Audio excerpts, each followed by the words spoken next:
When we say this is power, we feel it. When we say we carry the culture, we show it. And when we say Black women are supreme, we confirm it. Our purpose, our power, our people. We're what makes Black America Black America. Because when we speak, the world listens. We fight, we win, we repeat. And in peace and power, we build together. This is the NAACP. And with you by our side, we won't stop until every Black community is thriving.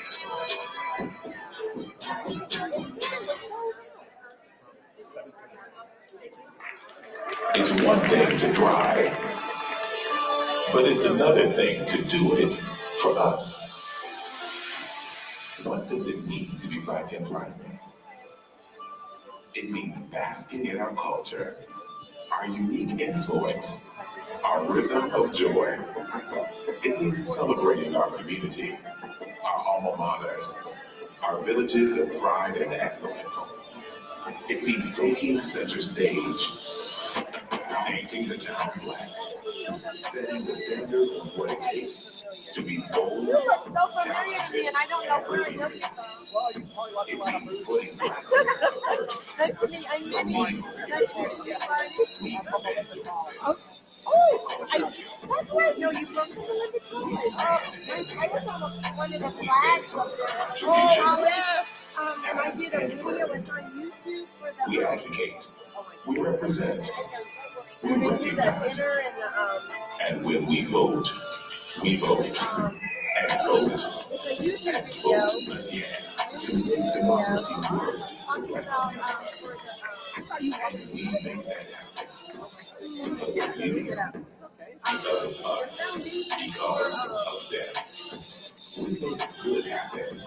For culture.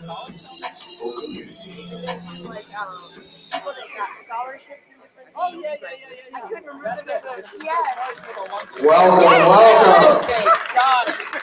I'm Robert Harris, NAACP President. Just want to welcome you here to our 2024 Freedom From Banquet Community Banquet.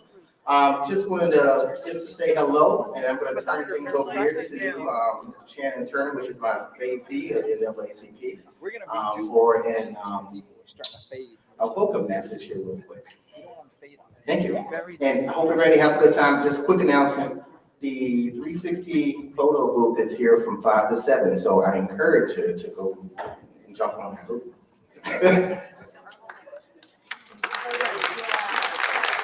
Thank you, President Harris. Can everybody hear me okay? This is like the first time I actually had lights on me. It's like, wow. But again, welcome. Welcome to the Freedom Fund Banquet 2024. Welcome.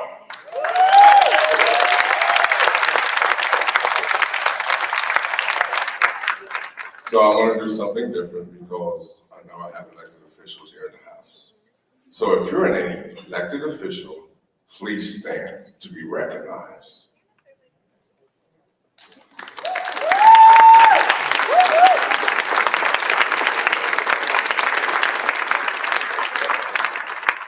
Thank you guys. Thank you for being here. Thank you for taking the time, and most importantly, thank you for your sacrifice in doing the jobs that you guys do. And see, right there, community is unity because that's a part of your community.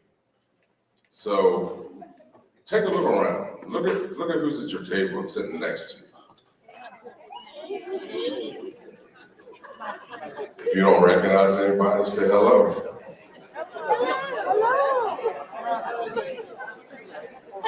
And say welcome, because this is exactly what community is. Community is coming into a space where you can gather, laugh, have fun, enjoy where you're at.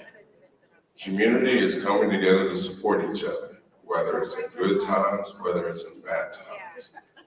But more importantly, Community is where you come together to treat everybody like family. You don't see differences. You don't see differences at all. There's no difference from me to you. The only difference is our names. Aside from that, we come together to raise each other up, to lift our voices together as one, to stand as one as a community, because that is how you get recognized. That is how you get heard. And most importantly, that is where you let your voices sit up and sing into the highest mountaintop. Because that's the importance, and that's the strength in community. Love that brother, love that sister, love that mother. With that in mind, in that community, as a woman, that's exactly what we do. And this is exactly what this community is. This community excites me. This community gives me hope. But most importantly, this community gives me strength. Strength to get up and do what I do. And with the NAACP behind me, there is no mountaintop that is not high enough for me to go and climb to bring my community up. That is how important this event is. And that's how important that you guys are. So reflect, laugh, enjoy, because this is home. You're amongst friends and family. And this is what this event is all about. Aside from raising some money as well. But again, embrace it. Embrace it deeply. This is a beautiful picture in a gorgeous and beautiful surrounding. So give Admiral Theater applause, please.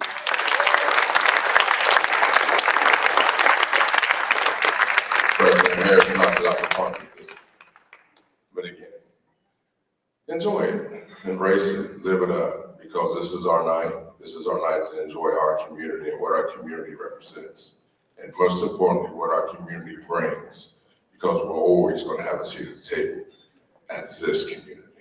And with that being said, I will now invite Pastor Coleman to come up and Minister Ruth Jones as well. So thank you. Thank you.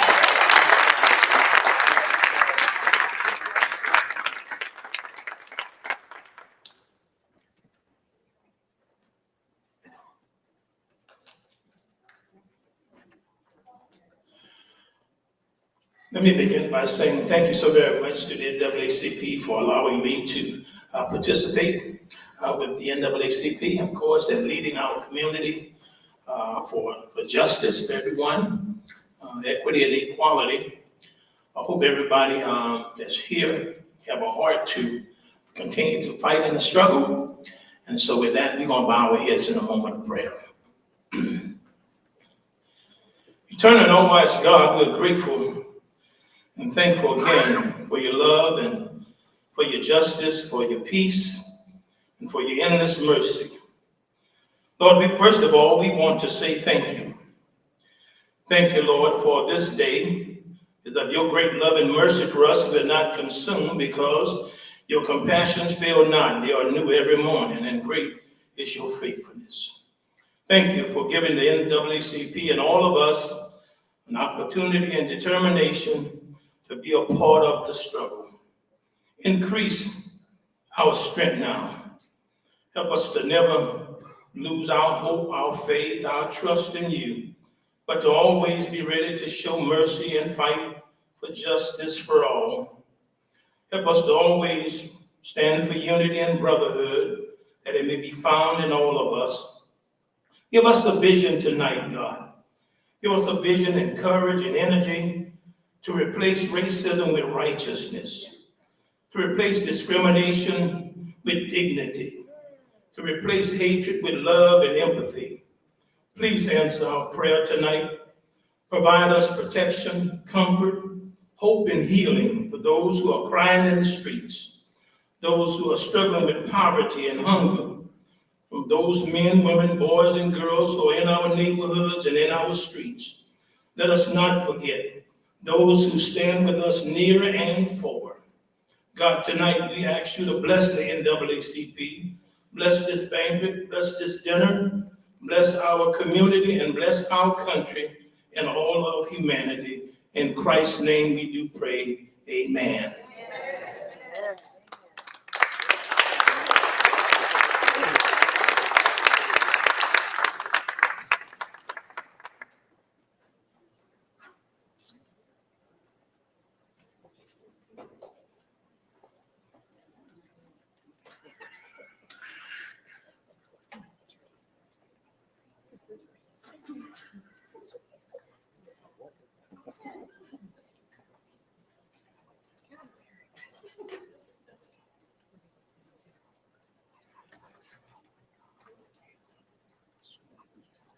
Oh, say, can you see by the dawn's early light what so proudly we hailed at the twilight's last gleaming, whose broad stripes and bright stars through the perilous fight o'er the ramparts we watched were so gallantly streaming. And the rocket's red glare, the bombs bursting in air, gave proof through the night that our flag was still there. Oh, say does that star-spangled banner yet wave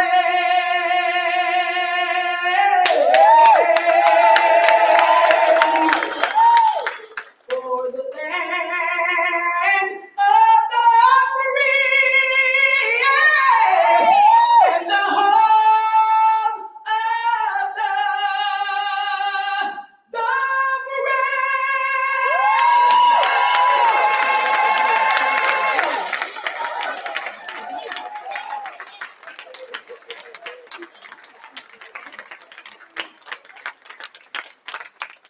Please remain standing for the Negro National Anthem. Y'all gonna make me go to church. Come on, bring it out, church. Lift every voice and sing till earth and heaven rings with the harmonies of liberty. Let our rejoicing rise high as the listening skies. Let it resound loud as the rolling sea. Sing a song full of the faith that the dark past has taught us. Sing a song full of the hope that the present has brought us. Facing the rising sun of a new day begun. Let us march on till victory is won. God of our weary years, God of our silent tears, thou who hast brought us thus far on our way, thou who hast by thy might led us into the light. keep us forever in the path we pray.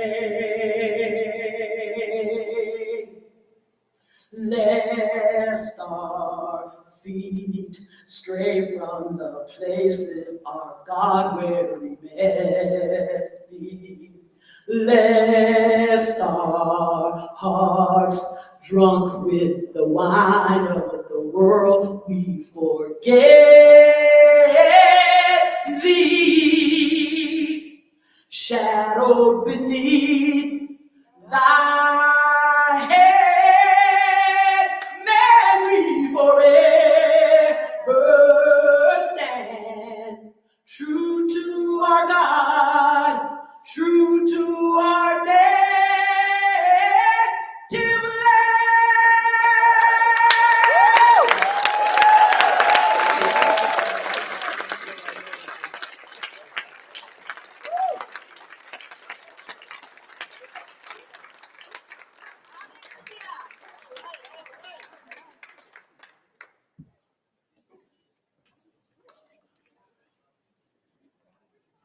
All right, how about another round of applause for Ms. Ruth? She's taking that song, didn't she? Amen. Well, again, my name is Robert Harris. I'm an NAACP Bremerton president, and thank you all for being here today. We have a pretty lengthy program, so I'm not going to spend a whole lot of time up here talking. I did put a nice message in the program for you, so please read my message, and I hope that it fills you with joy and love and unification.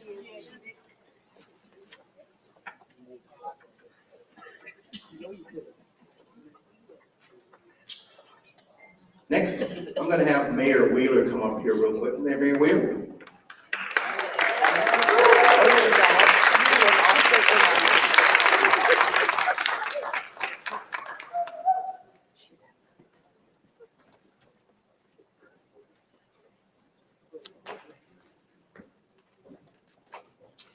All right, thank you, President Robert. Good evening, everyone. So this is our annual tradition here. We're the mayor of the city of Bremerton, and I get to read this proclamation for you, and it is an honor. So whereas the NAACP Bremerton Unit 1134 was founded on May 23rd, 1943, and the national NAACP is the country's oldest and largest civil rights organization. And whereas during the long history of the NAACP, the local chapter has worked unrelentingly within the justice system and has advocated for civil rights to ensure and achieve equal opportunity and justice for all citizens. And whereas genuine equality, justice, and fairness means everyone can participate and experience the American dream. And whereas our communities are stronger due to the work of the NAACP in our region. And whereas on September 14th, 2024, the NAACP Freedom Fund Banquet is taking place with the theme, Our Culture, Our Community. We are bold, impactful, and revered. Now, therefore, I, Greg Wheeler, Mayor of the City of Bremerton, do hereby proclaim September 14th, 2024 as Freedom Fund Day, and urge all citizens to celebrate the special efforts of the Bremerton NAACP Unit 1134 in improving the quality of life for residents throughout our region. Signed this day, Greg Wheeler, Mayor of the City of Bremerton.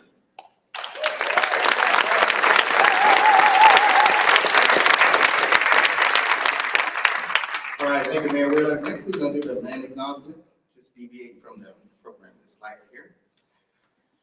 Every part of the soil is sacred in the estimated of my people. Every hillside, every valley, every plain and road has been hallowed by some sad or happy event in the days long vanished. We would like to begin by acknowledging that the land on which we gather within the ancestral territory of the Squamish people of the clear salt water. expert fishermen, canoe builders, basket weavers. The Squamish live in harmony with the lands and waterways along the Washington Central Salish Sea, as they have for thousands of years. Here, the Squamish live and protect the lands and waters of their ancestors for future generations, as promised by the Point Elliott Treaty of 1885. Next, we're going to have my lovely wife, Judge Tracy Flood, come up and do a posthumous acknowledgement for Mr. Roosevelt Smith.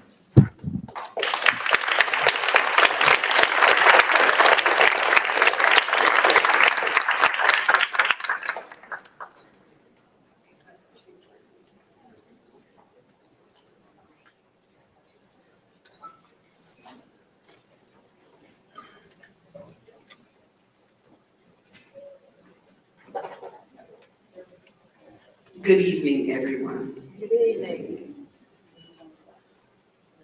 I am Tracy Flood, the Bremerton Municipal Court Judge, but also a lifetime member of the NAACP. This evening, we wanted to take an opportunity to honor Mr. Roosevelt Smith, who passed away. And I thought that it would be great to be able to celebrate him.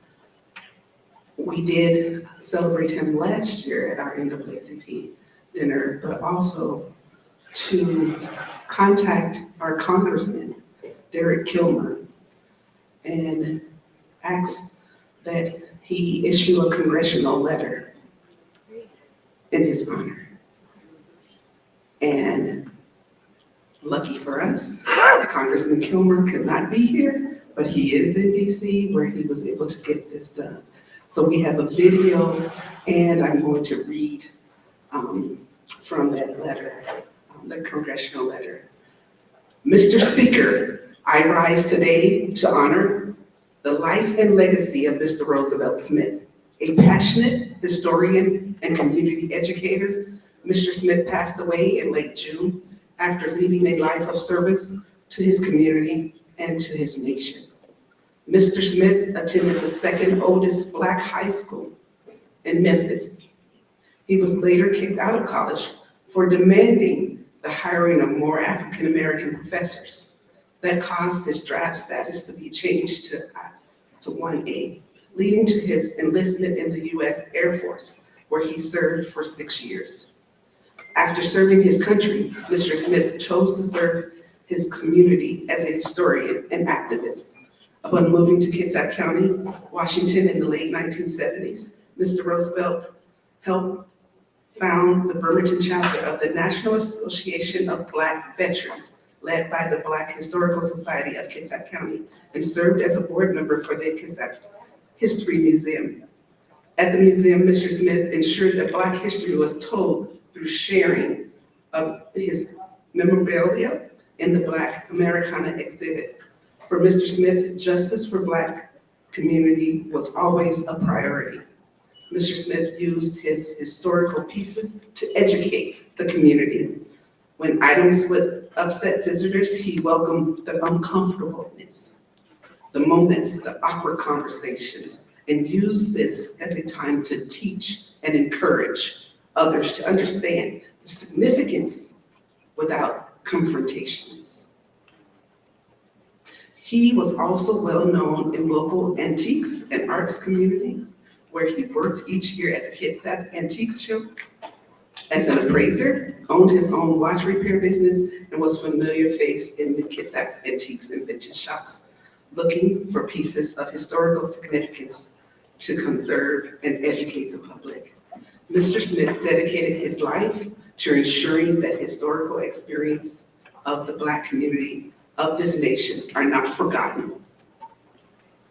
No matter how uncomfortable that history may be, he fought to ensure the Black veterans of Kitsap County had equitable access to their earned benefits and resources where they had previously been barriers. In short, in so many ways, Roosevelt Smith was a difference maker. Mr. Speaker, I join our community in grieving the loss of a pillar of the community, a dedicated and passionate historian and activist, a compassionate father, husband, and friend. I join Roosevelt's wife, Deandra, his children, and the rest of his family in grieving this loss. I am honored to recognize his life's work on this House floor. And we can take a moment of silence, and then the video will play.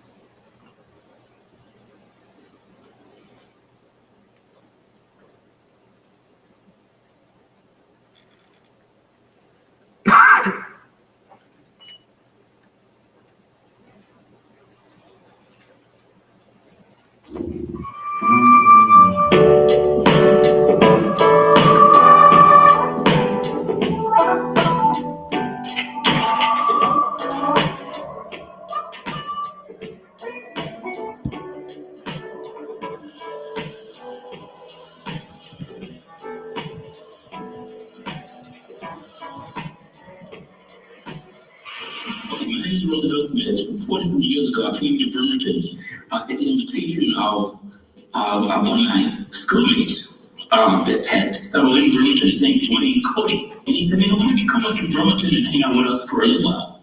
Now, Wayne was one of the first ministers out of Emmanuel Church.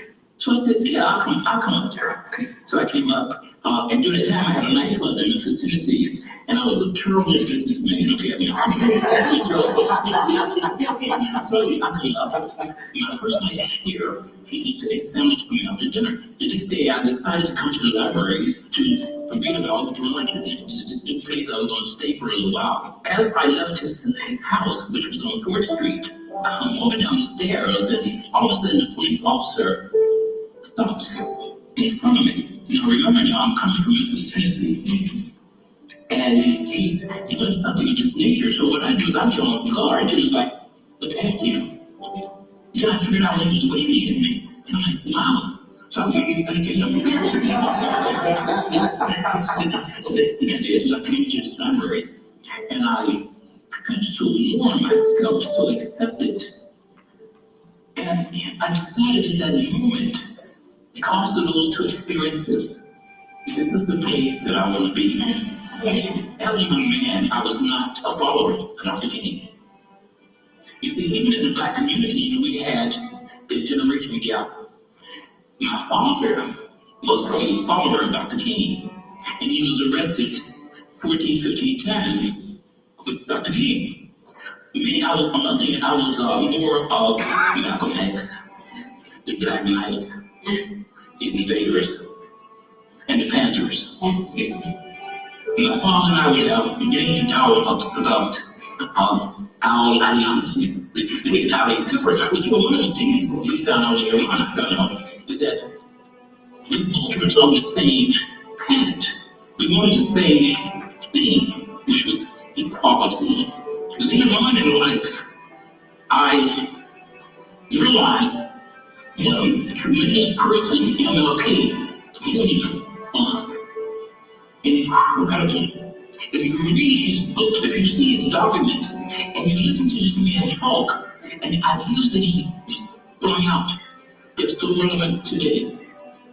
So I will say this in closing, that I'm so happy that I'm here to say a few words about this branch, the Legislative branch, and also that we are honoring one of the heroes of the American experience, Dr. Martin Luther King Jr. Thank you very much.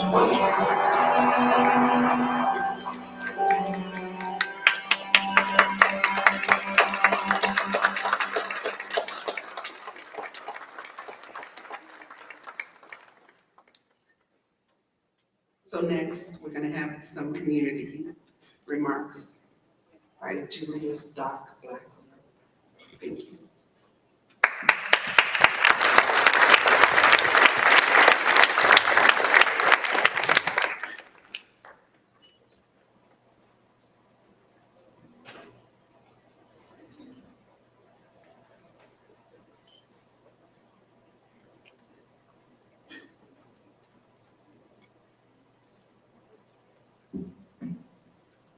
Hey, how y'all doing? What's up, Julia?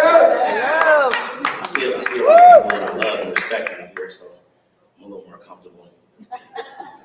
But yeah, my brother Robert, he asked me to come up here, and he knows I don't like doing speeches, I don't like talking, I like doing the work, so.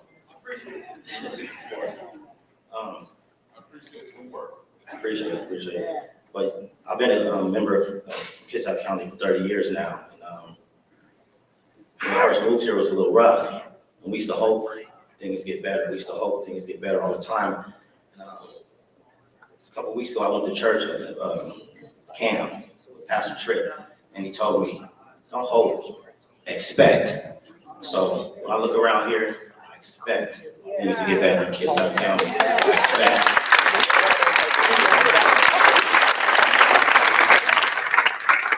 I had a whole speech I was going to read. It was corny, so I just want y'all to understand that we believe that we build a powerful community together. So if we stick together and do it together, can't nobody stop us. Everything we want, it'll be ours. So expect.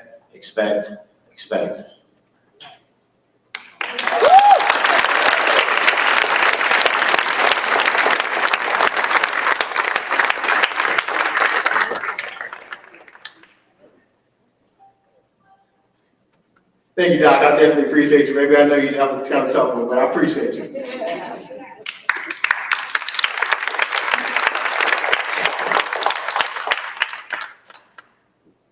So we're a little bit ahead of schedule here. So I do want to take just a moment to thank the Admiral Theater and their team for helping us host this event tonight. Please just give them a round of applause. This is a major undertaking. Mr. Nate Murphy and his team that have just been fabulous. And it's just been a true brotherhood and / partnership and working with them. And I also want to encourage everybody in this room to make sure that we are coming out to support the Admiral Theater. If it's a $5 movie night, we should be coming out to support. So we definitely appreciate the Admiral Theater and everything that they're doing for us today.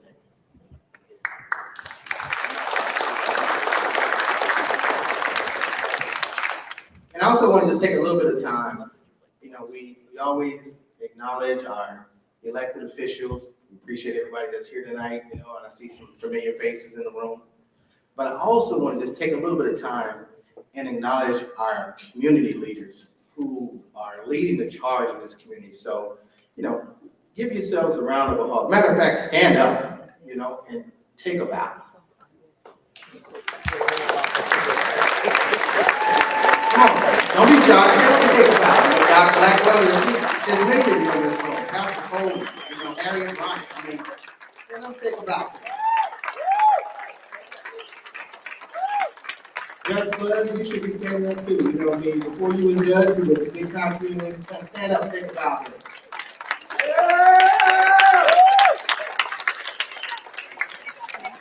Thank you so much. Next, we are going to have some dinner remarks by Miss Reva Harris.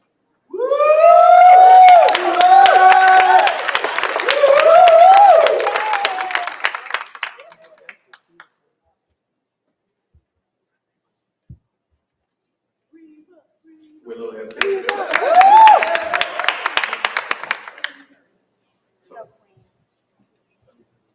She's going to do video.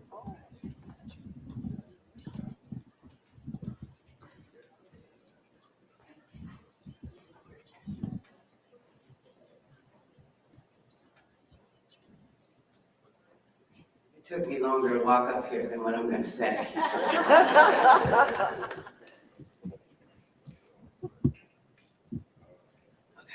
So anyway,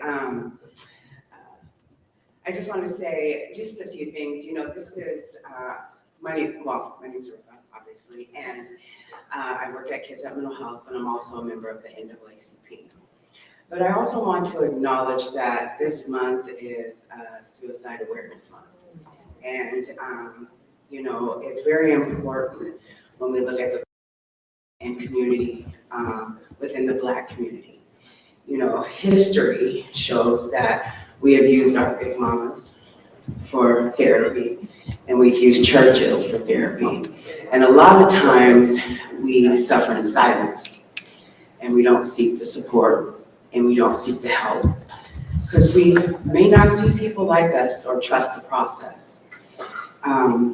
What I'm saying to you guys today is that, if you are feeling like that, or when we come into work and we need that support, and it's okay to say, how are you today, when we see things in the news.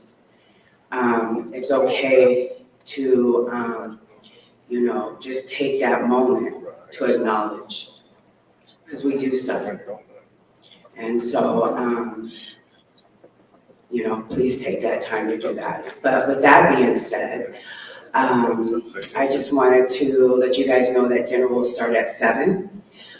Please take the time back in the back. There's some chandeliers back there where there's a silent auction. So please look at what's going on back there so we can continue to raise money.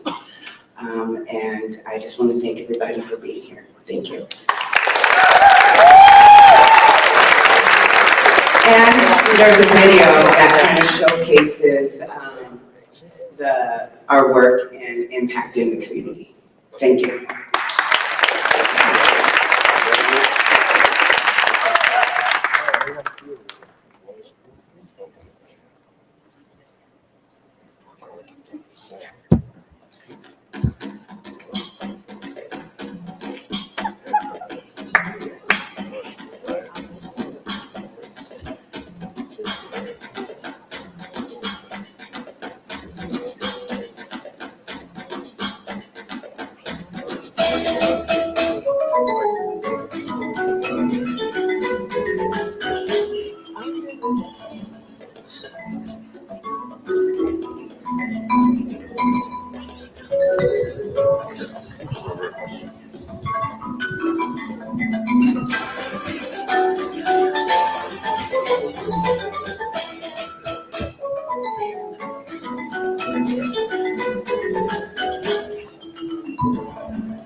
Thank you. Next, we are going to, just a bit of housekeeping before I continue on. So on your tables, for those of you that are bidding on the silent auction items, there's a QR code that you can scan. And that QR code will take you to our NAACP site where it says that there's a donation tab. And that's where you can pay electronically for your silent auction item. So we would just ask that once you do that, if you want a silent auction item tonight, then you will just show us the email confirmation, from that site, and then you can leave with your item. I also encourage you to go make some bids. So, this is a fundraiser, so have fun. Yep, and we also still have the 360 photo booth outside. So if you haven't done that, I encourage you to go out there and get the 360 photo booth. It's going to be here until 7 p.m. So I encourage you to, take some time and go out and do that. Next up, we're going to cue the video message from Congressman Derek Kilmer. He couldn't be here tonight, but he did provide us a video message. Hey guys, so I will be taking the order for this table tonight. So do you know what you want? We've got beef, which is it's a loin cut. We've got salmon and a vegetable. Hey folks, Derek Kilmer here, proud to serve as your representative in Congress. I'm sorry I can't be there in person today, but I did want to take time out to say thank you to the NAACP Bremerton Unit 1134 and for all of you for being part of this year's Freedom Fund Banquet. I'd like to extend a special thank you to Carl, Robert, Tracy, and everyone who makes events like these possible. And tonight, I want to acknowledge our distinguished keynote speakers, Craig Sims, who once served as King County Deputy Prosecutor, and Dr. Fitzgerald, the founder of the Washington State Tri-Cities Black Chamber of Commerce. Their dedicated service embodies our shared commitment to justice, equality, and to a better tomorrow. As I address you this evening, I am reminded of our nation's journey toward democracy and a journey that's still ongoing. Last year, I spoke about the challenges our democracy faces, especially in the realm of voting rights. And today, I reiterate the urgency of those concerns. The struggle to ensure that every American has the unobstructed right to vote continues. From standing with the late Representative John Lewis on the Edmund Pettus Bridge to voting for the voting rights legislation in Congress that bears his name, my dedication remains unwavering to this cause. But our work is far from over. While some milestones have been met, challenges persist. We've faced new challenges, including a resurgence of politicians who want to make it harder to vote, not to simplify the sacred duty we all have as Americans, but to make it more difficult. But I promise you this, I will continue to be a vocal advocate for voting rights, for ensuring our democracy remains truly of the people, by the people, and for the people. While we still have more work to do, I am confident that the folks here at the NAACP will be tremendously successful in taking Kitsap County forward into the future and making it a great place to live for everyone. There is good work being done by people to make things better. And the task ahead for each of us, myself included, is to be a part of that, to have hope, and to work to make things better. And I guess that's the final message I have for you. Thank you to each of you and to the NAACP for working to make our country and our community stronger and fairer. Your work shows that we have agency, and each of us can do something to contribute to our community when we sit down with someone with whom we disagree, when we speak up in the face of injustice. And I will tell you this, as I wrap up 2 decades in public service, I come away with hope. Not a blind belief like Kevin Bacon yelling at rioters in Animal House that all is well. Not a Pollyannish view that despite evidence to the contrary, there are no reasons to be concerned, but hope. I remain hopeful because I believe that together, to quote Rabbi Jonathan Sachs, we can work together to make things better. And listen, we've got plenty of work to do. So tonight, let's celebrate our community's achievements, acknowledging the strides we've made and those yet to come. And tomorrow, guided by NAACP's mission and our collective determination, let's continue working to overcome all barriers. So thank you for having me, and here's to a brighter, more inclusive future for everybody. Thank you. Take care.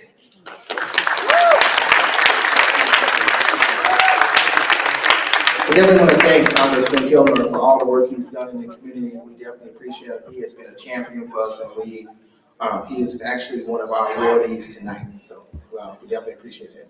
Next, I want to have Cole of Washington come up and say a few words.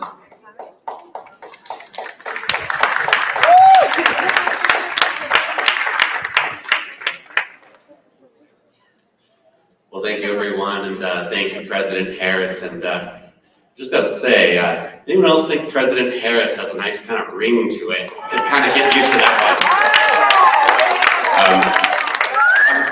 one. A last minute addition to the programming here, so I'll keep it a bit brief and informal. But my name is Andre Stackhouse, and I believe that it is the duty of the great state of Washington to ensure that every single one of us has access to health care.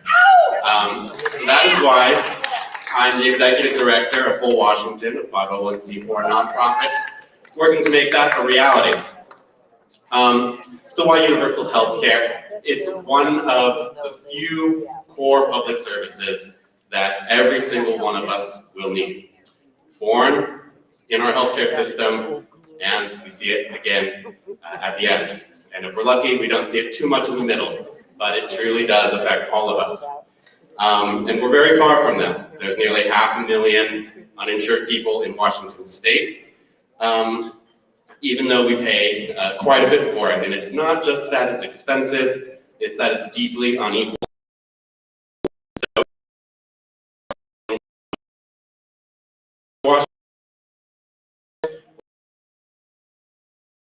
5% uninsurance in the county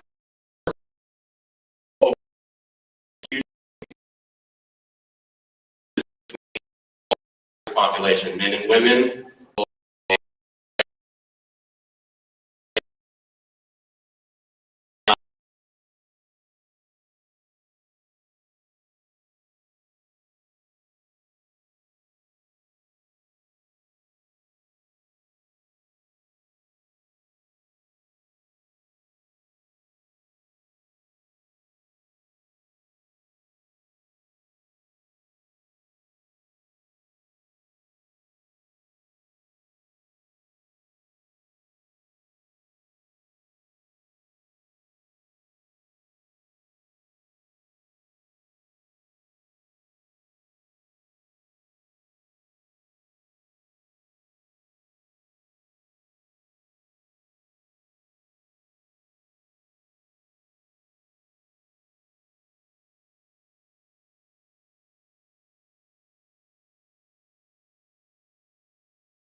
program, and being a part of the NAACP has been life-changing for me personally. And just being able to have a broad support system who believes in the same things that I do was a really big encouragement for me to in gaining the local gold medal.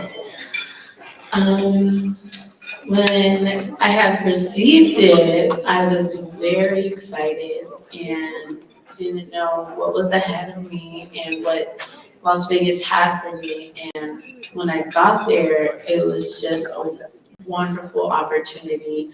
I got to connect and network with a lot of people that inspired me in different ways. I got to see how the youth across America all are passionate and how they're taking steps into their passion and completing their plan. It was a great, great feeling to be a part of that.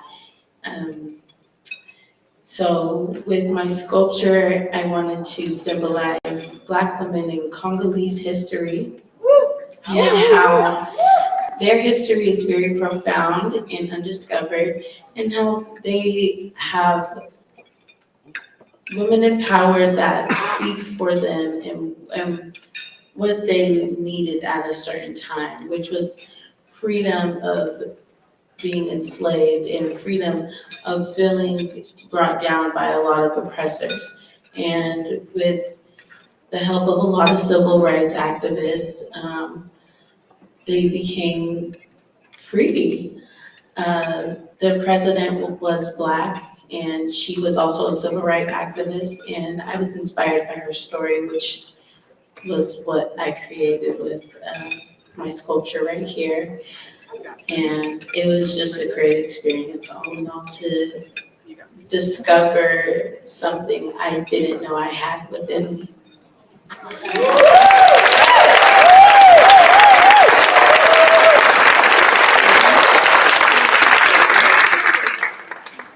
So I'm inclined to share with you guys that I have made this out of Oregon red clay, and I made it at the Bremerton High School with amazing Mr. Painter. He had helped me along every step of the way, and I wouldn't have felt so confident in what I was doing if it wasn't for him and his help. His classroom was a really good way and a really big outlet for me.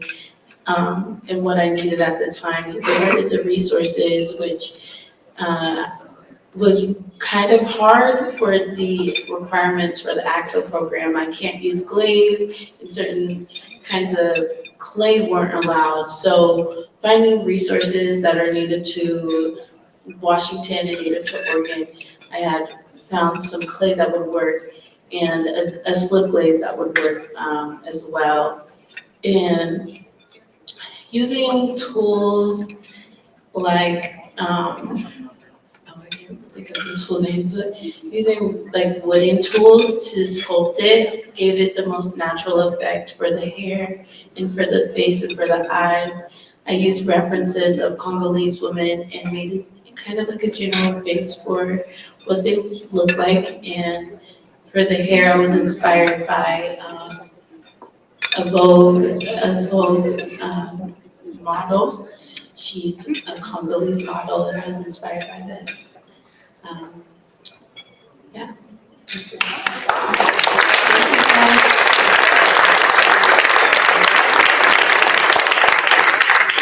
And well, one of the questions that the judges asked at National BMI was, did you do each individual piece for the band Two Knots?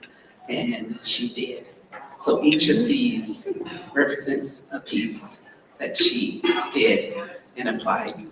So I'm very proud of her. We're very proud of her as the NAACP Unit 1134 in Bremerton, as the AXO chair. I am very proud of all of the students that we had that competed, and we had a total of 4 students that competed, and then Maya Rose and was able to compete at National. So let's give her another round of applause.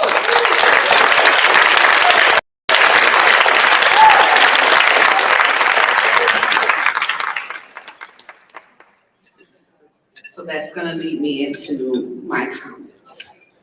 As the Bremerton Municipal Court judge, an elected judge, the first woman and Black woman to be elected to the municipal.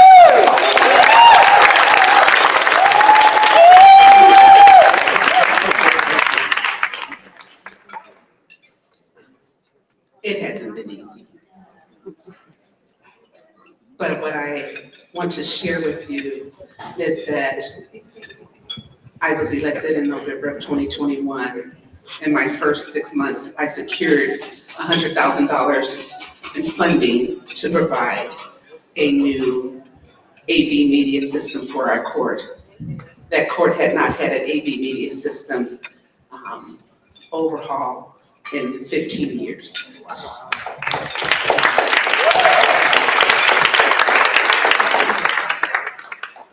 I also secured funding to bring in the first community court, therapeutic court program that treats both substance abuse and mental health for municipal courts in our county, similar to our superior courts, drug courts, and our district court programs for behavioral health, treating the dual diagnosis, and I secured grant funding for that in the amount of $268,000.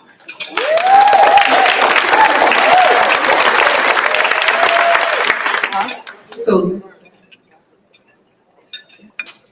a lot of changes was made because, you know, as an elected official, tomorrow is not promised, even as human beings, tomorrow is not promised to us. But knowing the changes that was needed for our community after being a resident of Kitsap County for 30 plus years and a public defender, I felt these things were needed in our community and needed to stop that revolving door and make changes that were needed. We have 2 interpreter calendars. Our staffing now has partners in each position that are able to be back up to each other so that, and we got some attorneys in the room, when you leave the office, you want to make sure you have someone to oversee the cases when you're gone. You can put that notice of leave and absence and let you know that if something happens, there's some backup. And if you work in an office setting and in public sector, often you go on leave and you can go on leave because you have a team. We now have teams in which the work will not be waiting for that individual when they come back, that work can continue. I worked with the city to human resources to revamp and reorganize job descriptions to make them more serving of the whole person when it comes to probation services. So now we have 2 support services specialists in the court, and that's not been done in this area. And it's something that's changing as far as nationwide and how you work with the positions and treating the whole person when it comes to criminal justice. And being a court of limited jurisdiction, we're the people's court. My courthouse is open to the public.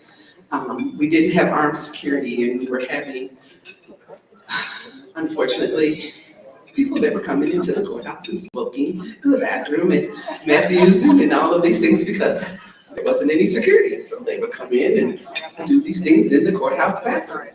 So now we were able to get that approved. So those are just some highlights. If you follow the city council meetings in the coming weeks, you will see me present to the city council our court improvements plan for our rework that we've been able to do, and our safety plan. In the history of this court, there had never been a safety plan in place. So these are things that I'm implementing as the judge, and we are a single court judge bench. I do not have any other judges. We have a commissioner that's there 1 day a week. And so my position is isolated and it's service 24/7. I'm on call. And I think that that's forgotten. But I love serving the community in which I live. And I'll continue to do that as long as you allow me to. And as long as I believe God wants me to. As far as blessing me every day with air to wake up and breathe, because again, tomorrow is not promised. We're here under the platform of unity. I gave the information earlier on Roosevelt Smith, and I had to hold back the tears because the last communications that we had was him coming to a city council meeting when I was presenting and supporting the things that the court was doing. And in order to make changes, we have to come out and have a voice in what is happening in our community. And we can only do that if we're unified. So thank you for listening to my remarks. I believe they announced the silent auction was closed. I think they're gonna be coming around and collecting the envelopes for the dessert dash so that we can have some sugar to get us pumped up for our speakers that are to come. So I think there's gonna just be a little musical interlude, and then we'll have, I'll introduce our speakers after Danielle comes up, maybe. Or maybe I'm making the announcement for Danielle.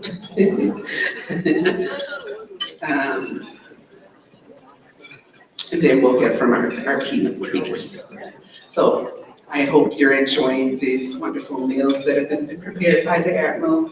And again, we are thankful for their support and helping support the NAACP and being here for our Freedom from Banquet. Thank you.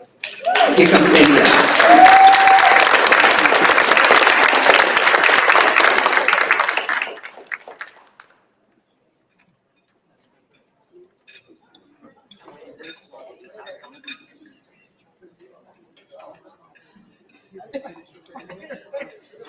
All right, so does everyone have a great evening? Awesome. Yes. So again, we will be going around here very soon to collect all the envelopes on your table. How the dessert dash works, if you do not know, there is an envelope on your table.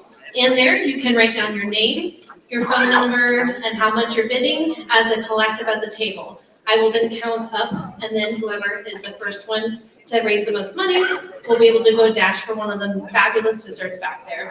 And then I'll call up the tables as we go through, okay?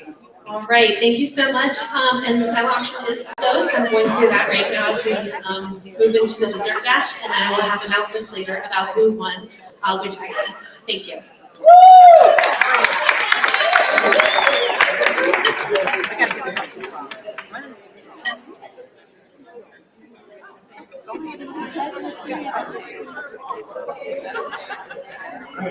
All right, everyone, I hope you guys getting your dinner. Just enjoy your dinner. We're gonna have a short little break, and we'll be bringing up our keynote speakers very shortly.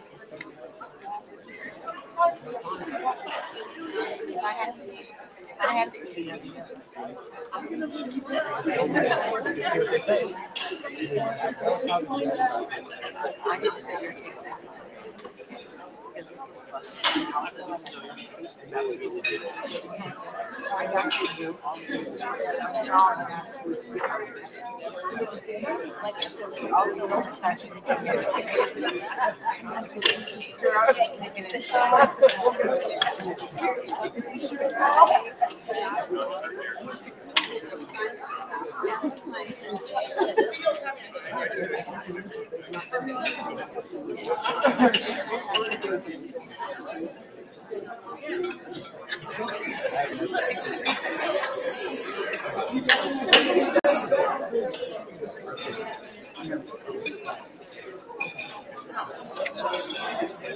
Did you need to make any more additions?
Oh God, that stuff jacks me up. Yep, I can't take it.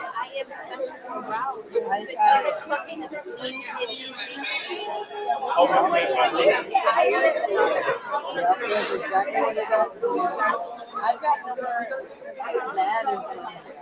Not that over. I just get up and shut it. I just get up and start doing stuff. I stop lying in bed and can't sleep. I get up and I'll do one. I'll just start doing stuff.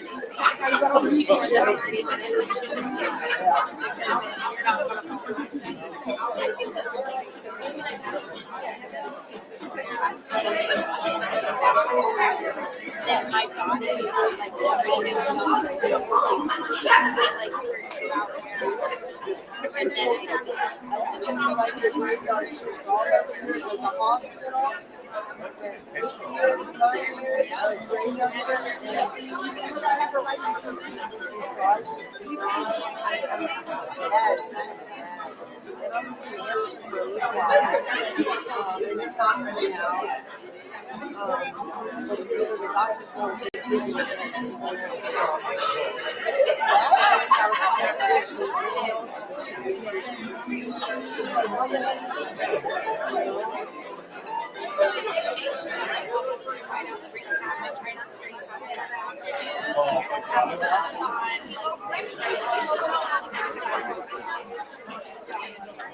All right, all right, all right. How is everybody doing? Enjoying the program, I hope. Okay, we've come to that time in the program where we're gonna hear from two amazing speakers. But first, I wanna make sure everyone is taking a chance to look in their programs. There's lots of information in there. Our sponsors are in there. There is a flyer in the program about the upcoming Youth and Law Forum that's coming up at the Marvin Williams Center on October 5th. I can use volunteers for that. And so, that being said, our first speaker is Dr. Shawnee Fitzgerald. And I have to take a personal note here that we've been knowing each other for a couple of years now, and this is the first time that we've had to meet in person because we met during COVID. So all of our interactions have been via phone, via text, via Zoom. And so it is just such a wonderful honor to be able to finally see each other and in person and to have her here with us in Kitsap County. So Dr. Fitzgerald is the executive director and founder of our first Washington State Black Chamber of Commerce. So beyond the Tri-Cities, it is for the entire state. She's an award-winning community leader, activist, influential business owner for over 25 years, like Style, like Blair. You'll see her when she gets up here, what I mean. So, and she is firmly committed to education policy and public service, environmental justice, entrepreneurship. And we also share another common, the links as Sisters United in friendship and service to our communities. She is an advocate for equity, economic development, and bridging the gaps of social and economic disparities among low-income and marginalized communities. Leading the way for clean climate acts. She launched the first zero emissions electric community car share program in Eastern Washington with the Washington State Department of Transportation. So another thing that we share in common, Washington State Department of Transportation is Robert's baby. They're home for 30 years nearly. So, and she is also you're a native from Illinois, just like me, but Chicago all the way, Southern Illinois. She has her Bachelor of Science degree in Healthcare Management, HMC Master's of Cosmetology, licensed from Georgia and Washington State. And she likes to travel.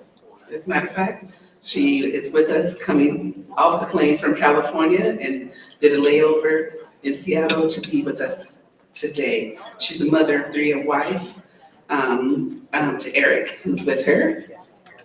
And they've been traveling together. And he is a nuclear engineer at Hanford, another thing. We'll talk. I used to work for the Department of Labor, overseeing Department of Energy facilities. Hanford was one of them. So that being said, without further ado, I'm going to bring us Dr. Fitzgerald to honor you with a message and hopefully create more unity in our communities. Thank you.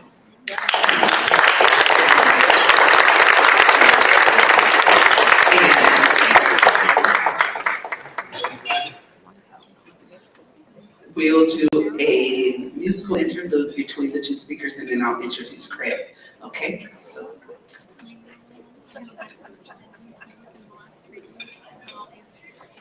I had to touch her earlier to make sure it was real. Absolutely. I took Toastmasters, so I'm a firm believer in being on time and following instructions. So make sure I'm not part of the solution and not the problem tonight.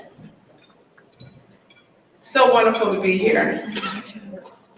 It's such an honor to be alive. And so give yourself a hand for just showing up tonight.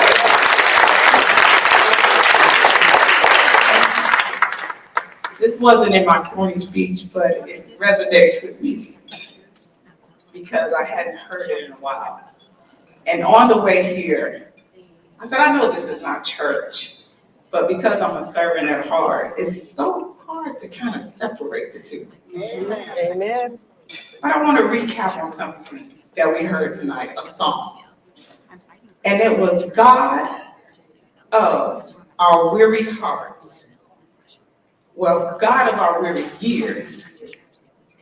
God of our silent tears.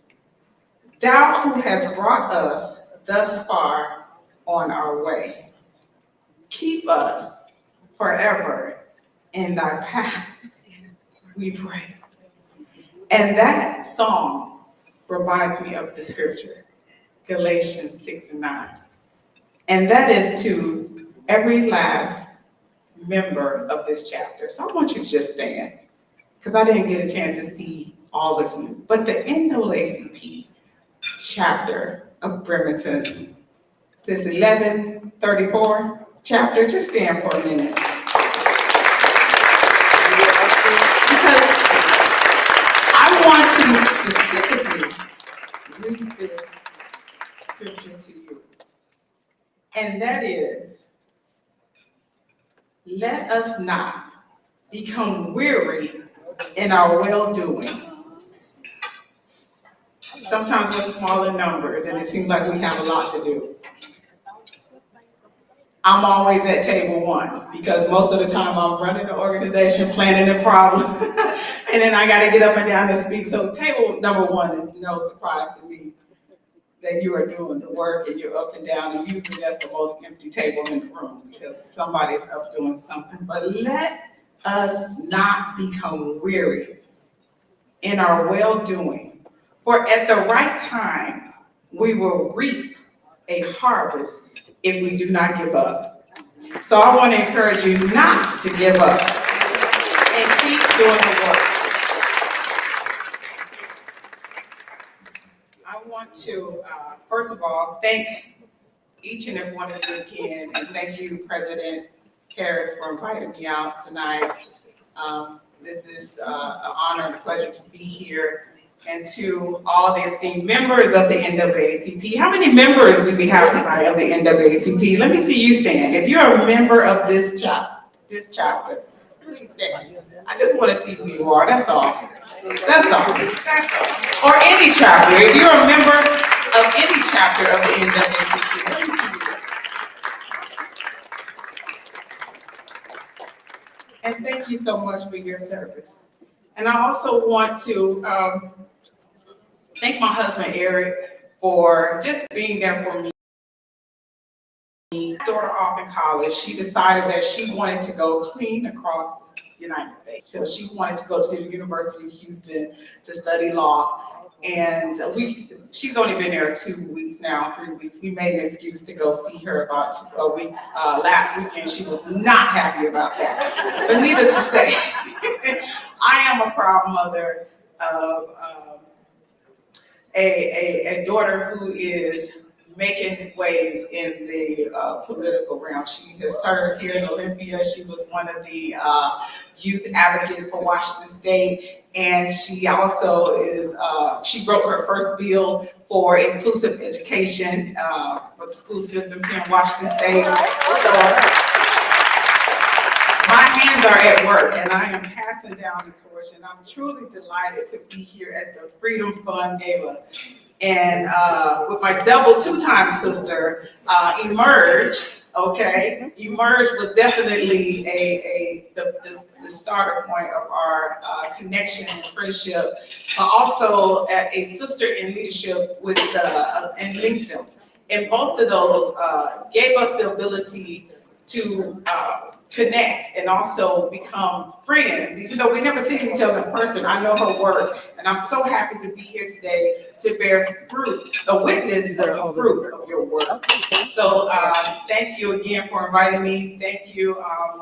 Also, I got another Emerge sister out there. Thank you. Finally, I got a chance to lay eyes on you today too. So it's just, I feel good, basically. I feel like I'm not in a room with strangers.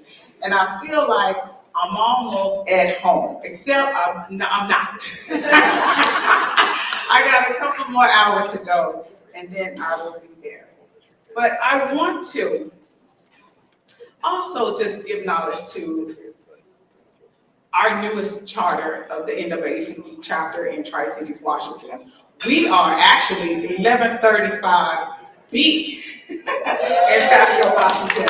And I and my husband are one of the charter members of that chapter. So I'm so excited, and I'm looking forward to become a lifetime member. So for those of you who have not yet joined, okay, I'm going to give you just a little recap. And I'm glad I put this in here, because I was like, you know, everybody's probably a friend of the NAACP, but you know what, maybe not. So just in case you're on the fence, I just want to read the mission statement. The National Association for the Advancement of Colored People, the mission is to achieve equity, political rights, and social inclusion by advancing policies and practices that expand human and civil rights to eliminate discrimination and accelerate the well-being, education, and economic security of Black people and all persons of color. Is this not something that we can all stand behind? I am a firm believer that they are an organization of change. And if you go to their website, you will see that first and foremost that they are a champion of change since 1909. So I want you to turn to a friend. I know we're not in church, but we're gonna act like we're in church right now, because this is what we do in Black church. Turn to your friend right now, and I want you to tell that friend next to you, change isn't waiting for someone else. Change isn't waiting for someone else. It's waiting on you. And each one of us can make choices that either perpetuate injustice or promote inequality or promote equity. So I want you to also think about that for a minute. Are you making choices every day that perpetuate injustice or promote equality? Each of us can be bystanders or upstanders for injustice. Each of us can lift a hand to make this world more just, more fair, more equal, or we can sit back and let the status quo continue. Now, this is a question I want you to ask yourself. Am I a bystander, or am I an upstander? I'm an upstander. Did you get an answer? Yeah. I trust that everybody in the room tonight is not a bystander. I trust that you are the ones that are making a difference in your community. But today, we are gathered under the banner of unity.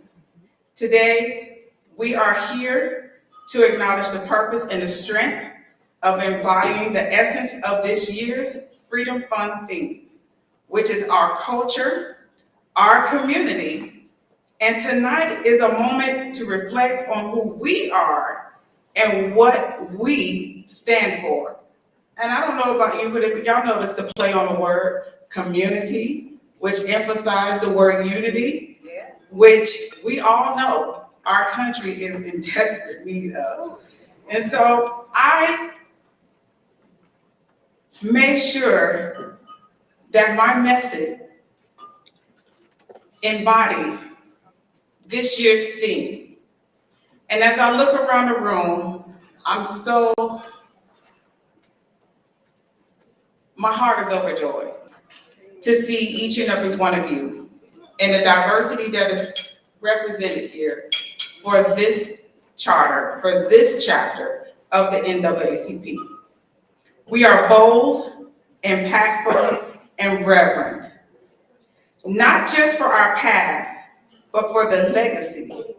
And we are crafting for generations to come. Now tonight, if I had to do my own name of what I wanted to speak about, I would have subtitled it, "It's in Our Hands." And if you want to make it personal, you can subtitle it yourself, "It's in Your Hands." The word crafting, because I'm a creative, it means a lot to me because I'm crafty.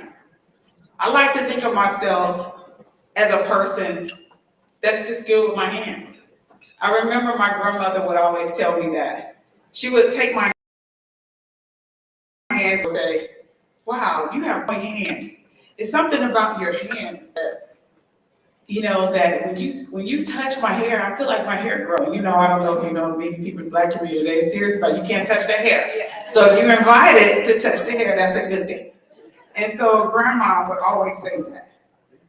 And I learned a lot about myself and whatever my hands would touch. And I know that I'm a person that do good things with my hands. I have done, as my late sister said, I've traveled the world internationally with the Miss Universe pageant, Miss USA, Miss Teen for 18 years. I've done good hair with these hands. And I have done made a good living, okay? Not only have my hands done good things, but they have done good work. And I have been accused of talking with my hands a lot. But with our hands, we pass down practices. We pass down talents. We pass down disciplines. And we also heal with our hands. We also pass down good recipes from generation to generation with our hands. And so I grew up watching my mother at the sewing machine. She won't admit this, but she is a businesswoman. And I watched her as she was an expert seamstress. Until this day, she still makes beautiful handmade garments. She crochets elaborate quilts, blankets, dolls. She even made a ton of money during COVID making masks, custom masks. And if you wanted your name on it, or if you worked in a hospital, you could get a bonnet and you could get a matching mask with your bonnet to match your uniform. She's done so many great things with her hands. And I remember she would emphasize the right choice of colors and the quality of the materials used were always the foundation of the quality of the results of the products that she would put her hands to. So every finished piece would always remind me of what we call culture. The culture is who we are, it's who you are, it's who I am. Our culture is rich, it's vibrant, it's woven with the threads of resilience and triumph. We are the tapestry that tells the story of our ancestors who faced insurmountable challenges, yet forged paths of hope and possibility. From the arts to activism, our contributions have shaped the very fabric of this nation, and it trickles down to our community. We all know that November is right around the corner. It's election time. And we all know that this will be one of the most important elections of some of our lifetime. I've been reflecting on one of the most important rights. And contrary as this may sound, it's not 2A. It's the right to use your voice and the right to use your hands to cast a vote in the American democratic process. It is in our hands to decide who will lead our country and set the course of our future. Democracy is built on the idea that we can disagree without tearing each other apart. When we allow our differences to breed hatred, when we demonize those who do not share our views, we weaken the very foundation of democracy. So tonight, because I'm always going to consider myself a scholar, Dr. Fitzgerald, I am going to give you an assignment. And that is, we must become defenders of democracy. That is your assignment.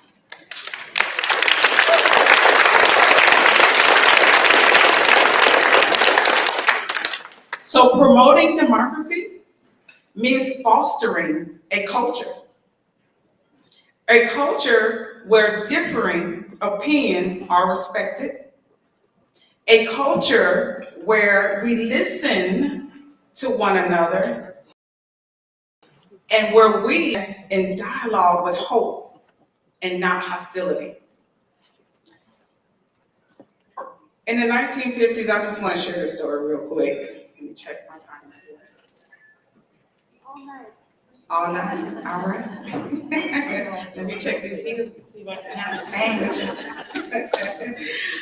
the 1950s, my grandmother, like so many other African Americans, they migrated to the north for the so-called promised land. My grandmother moved from Mississippi to Chicago, and that is where she was able to cast her very first vote. Throughout many of our ancestors' time in the Jim Crow South, they were denied the right to vote. They often speak of numerous times they tried to exercise their citizenship rights, but they were turned away and even beaten by the local sheriffs and strangers who used violence just to maintain the segregation that was in place. I also remember my parents, when they would watch the debates and how proud they were to vote.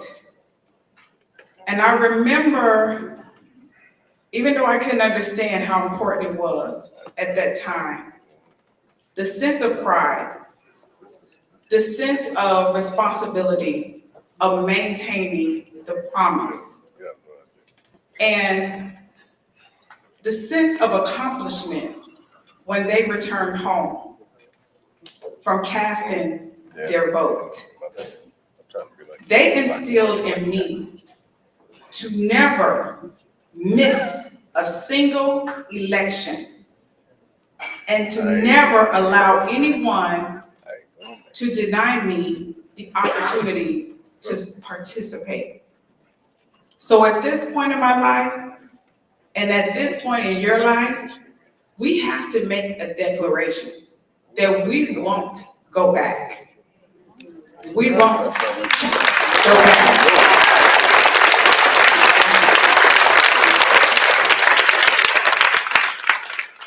Our Our ancestors paved the way. They went before us and broke up the hard ground, literally, turned up the soil of the earth so that we could plant seeds and reap harvest.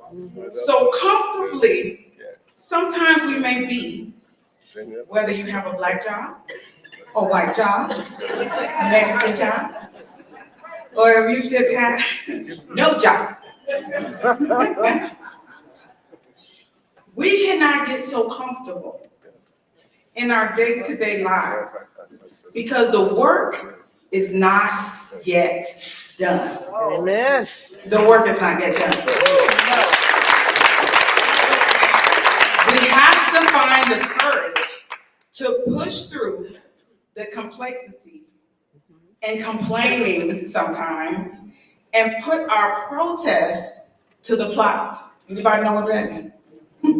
Anybody had to go in the yard and do some yard work? I know my daddy was not this man, he was military. He was like, get up, you gotta do some work.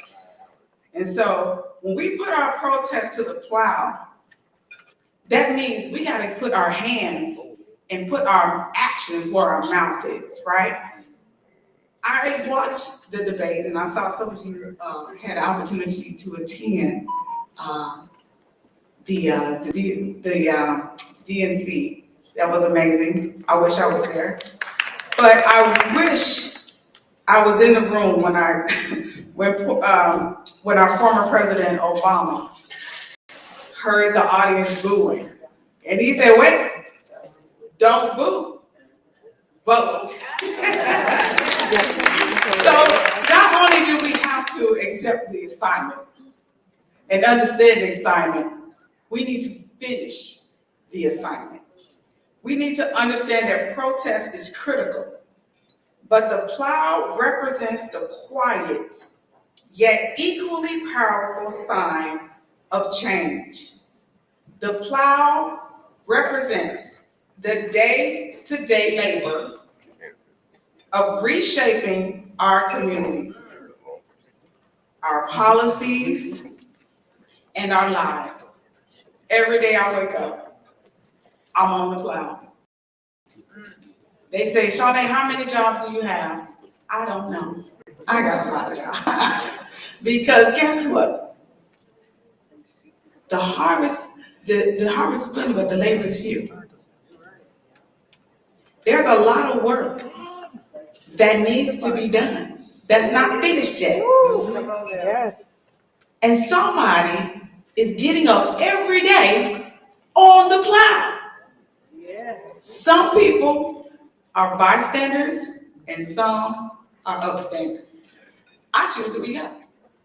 Because it's easy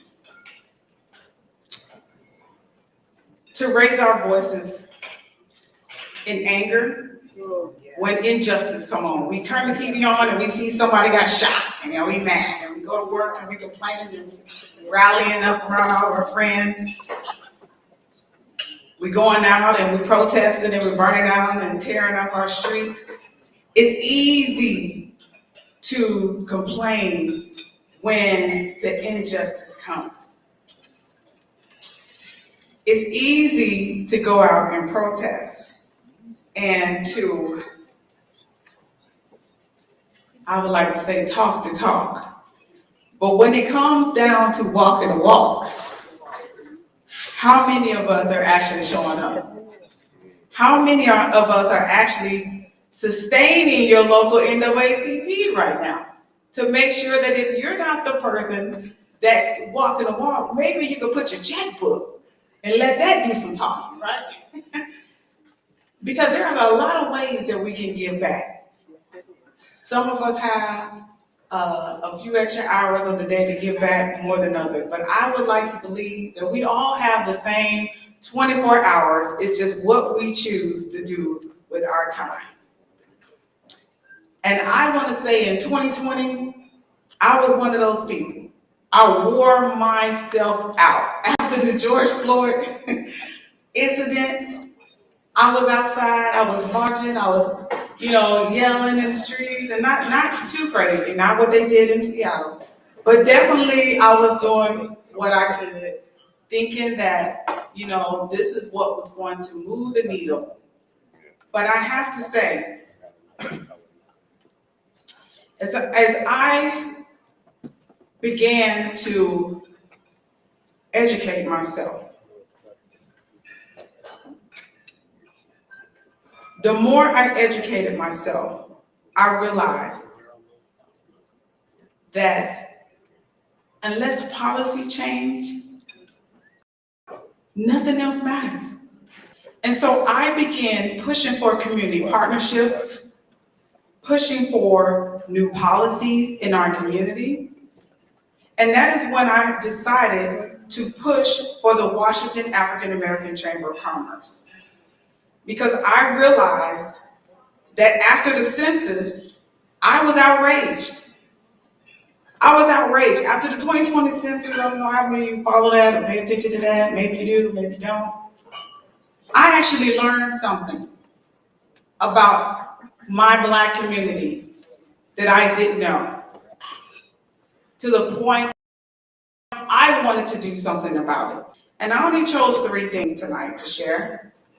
And that was the income disparity.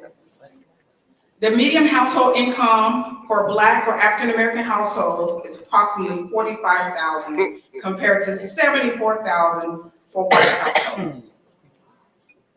The poverty rate. The poverty rate for Black and African American individuals is about 19.5 compared to 9.2% for white individuals. And then one that really jabs me in the heart, because I like to shop, is the wealth gap.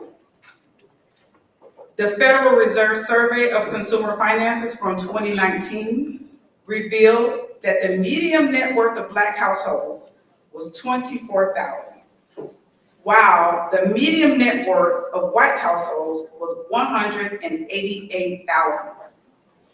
This disparity illustrates the significant wealth gap that exists, which is a result of historical and systemic inequalities. Now, I hope to better equip myself to confront these issues. I hope to educate myself enough that I will have the wisdom to come up with a solution from these inequalities that my ancestors face. And these inequalities that we still face. But guess what? The work is not done yet. And you guys are so quiet. So either I'm telling a story or I'm telling the truth. But as we look across the nation and we see our country, the truth, the census is the truth, it's the data, it's the numbers that we go by. We have a few more years until we can participate in the next census, but for now, this is the data. But I want to invite you on this struggle with me. Because one person cannot till the soil and get results. The work of social transformation requires all of us. If we all work together, then we can move from outrage to outcome. If we all work together, we can move from resistance to reverend. It is our collective effort,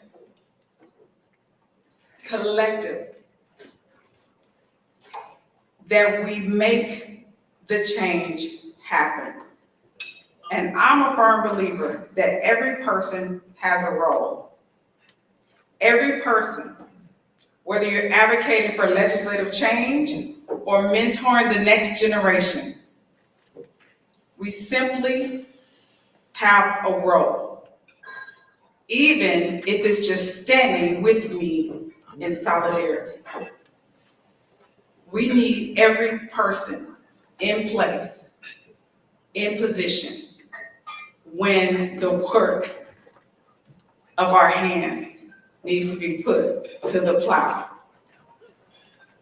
With our hands, we are builders, we are planters, we are cultivators, and we are the person that can be the light for the next generation. I feel like my phone is letting me know that my time is up. But my work is not yet done. I want to just share something before I go. And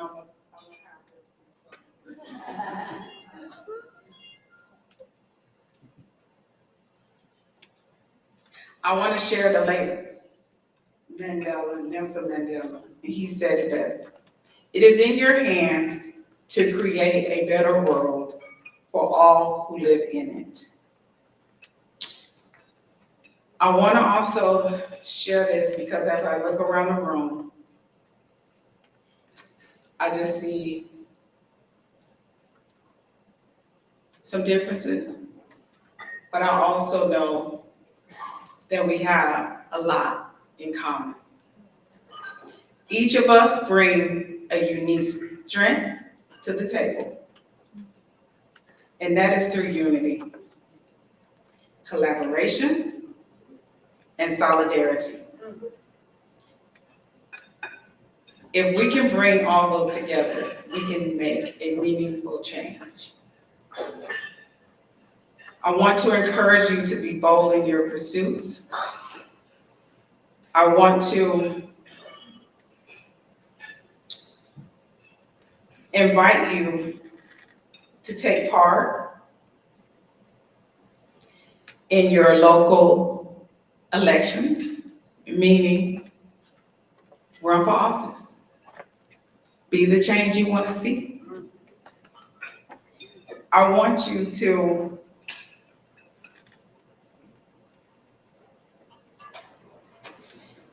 reverence the sacrifices made by countless individuals whose courage and tenacity paved the way for our progress. I hope that it inspires you to carry their legacy forward. I hope that it does. So let us all unite and continue standing firm against injustice and advocating for the rights of every individual, regardless of their race, ethnicity, and background. Tonight, the Freedom Fund allows the NAACP to provide vital resources to communities that are often overlooked and undervalued. It empowers advocacy for policy changers, support education initiatives, and uplift the voices that have been silenced for too long. Every dollar that is raised here tonight, every dollar, will help them move forward in creating a society where every individual, regardless of race, can thrive. That's why we came tonight. It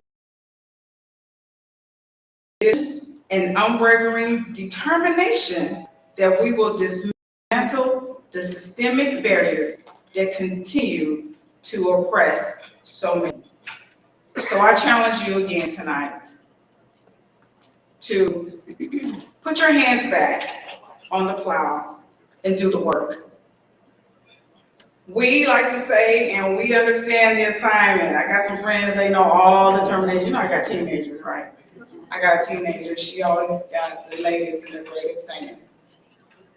But if you understand the assignment, finish it. Thank you. Next,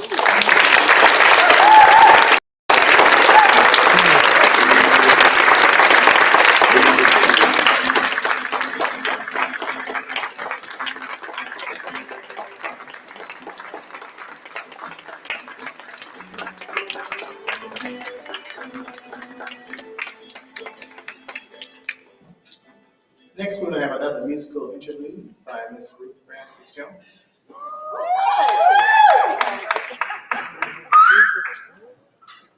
And while Miss Bruce Jones is just making her way up, I do want to encourage you to complete your purchases. Please go to that donation tab and follow the instructions there to just note the donation that you made for your purchase tonight. And on your way out, please just show that confirmation that you paid, confirmation email that you have paid for your silent auction item or any other purchase you made tonight. Thank you. So while we wait for Ruth to come up, I'm gonna do the introduction for our next speaker.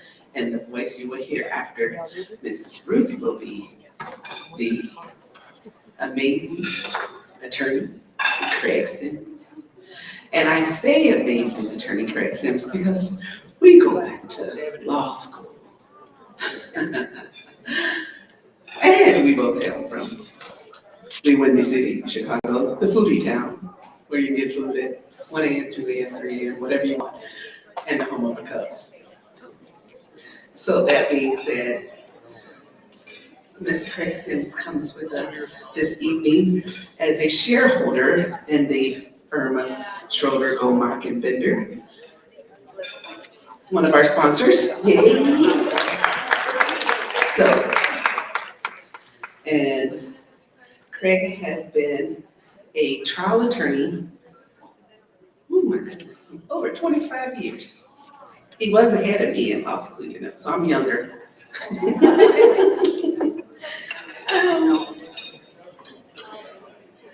His calling is to be of service to others, and that's what drew him to the practice of law. Craig's focus is to seek accountability while honoring the lives of his clients and their families.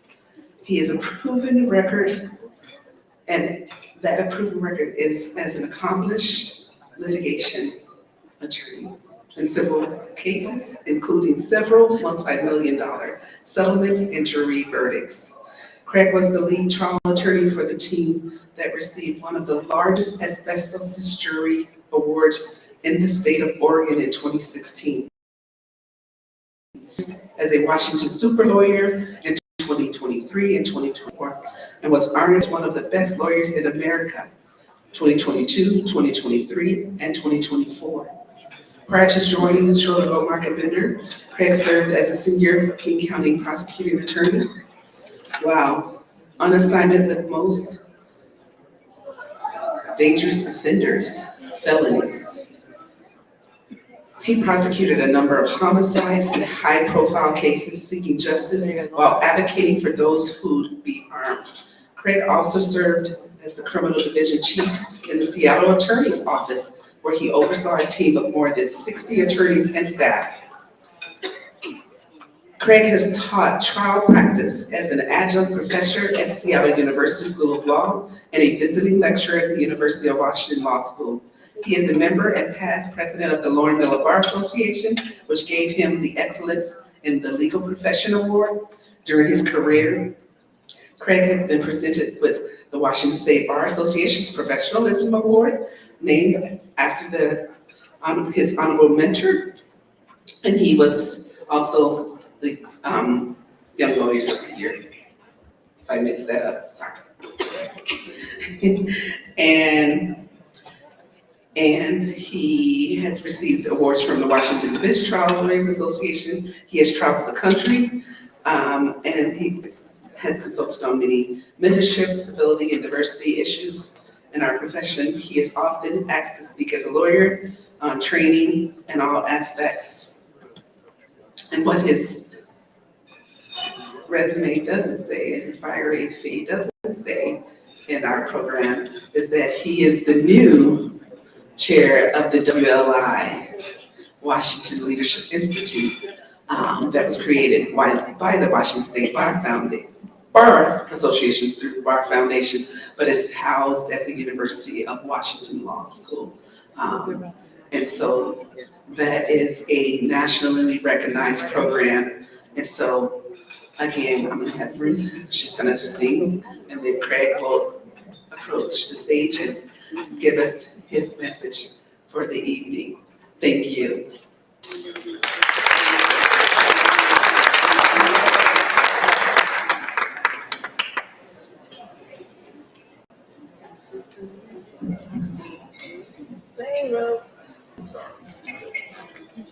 So as you notice in the program, it says Minister Ruth Jones, and that's who I am.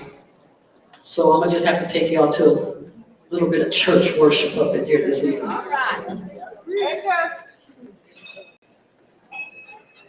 I worship you, Almighty God. There is none like you. I worship you, O Prince of Peace. That is what I long to do. I give you praise, for you are my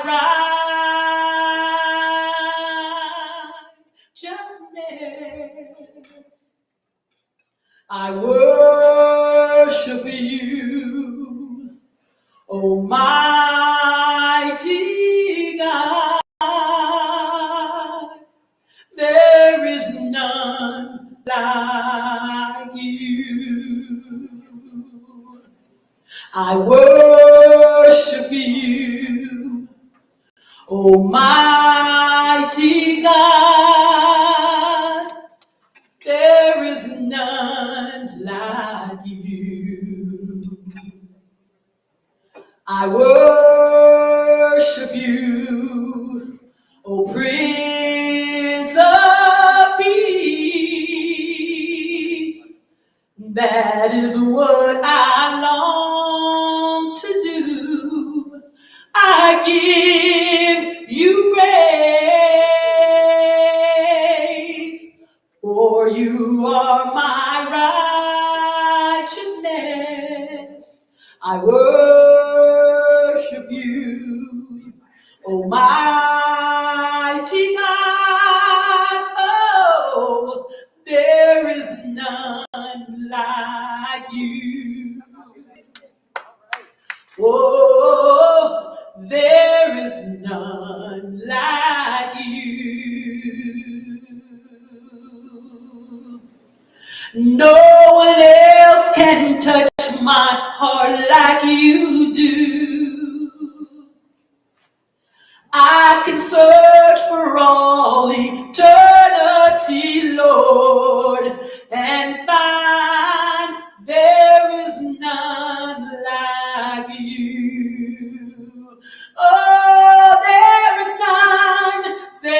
is none like you. Oh, no one else can touch my heart like you do. I can search for all eternity, Lord, and find there is none. There is none. There is none. There is none. Oh, there is none. There is none. There is none. There is none. There is none. There is none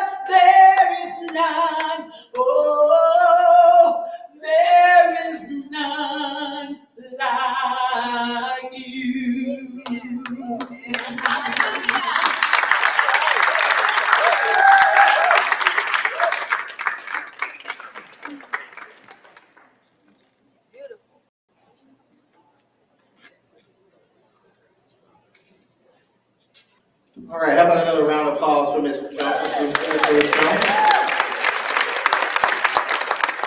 All right, we kind of deviate just a little bit here. We're gonna get to the fun part. I think everybody needs some sugar right now. So it's dessert dash time. I hope everybody has selected their table runner. This is gonna go quick. All right, so let's get it rocking and rolling. First table, table 11. Better get moving, kid. Table number 4.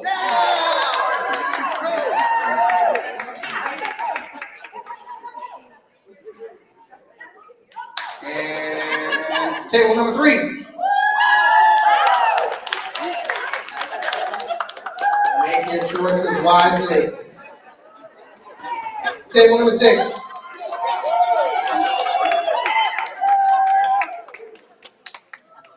Pep and step, come on. Table number 12.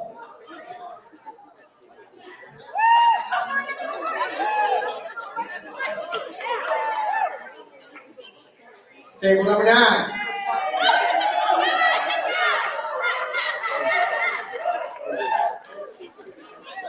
Table number 15.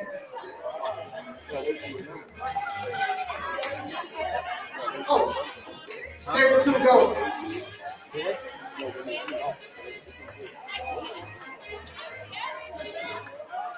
Table number 1, who's running? Go Judge Bud, go Judge Bud. Table number 8.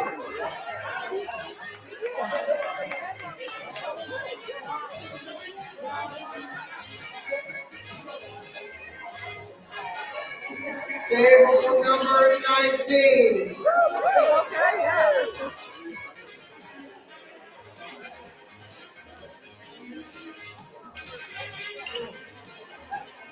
Table number 17.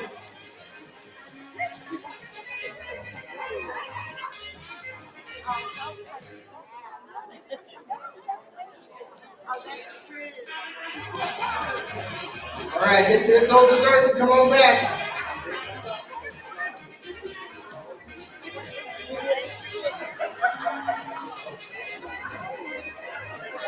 All right, while we're having desserts here, hopefully everybody got a nice dessert. Crumble. Give you a few minutes to dig in, get some sugar, and I do appreciate everyone's patience. I know we had a pretty lengthy program here, but well worth it for tonight. Appreciate everybody being here tonight. Again, appreciate your patience and coming out and supporting the NAACP, the Afro Theater on this glorious night. Next, we're going to have our second keynote speaker. Ms. Judge Flood has done a wonderful job introducing Mr. Craig Sims. So Mr. Craig Sims, will you come on up and join us? Thank you.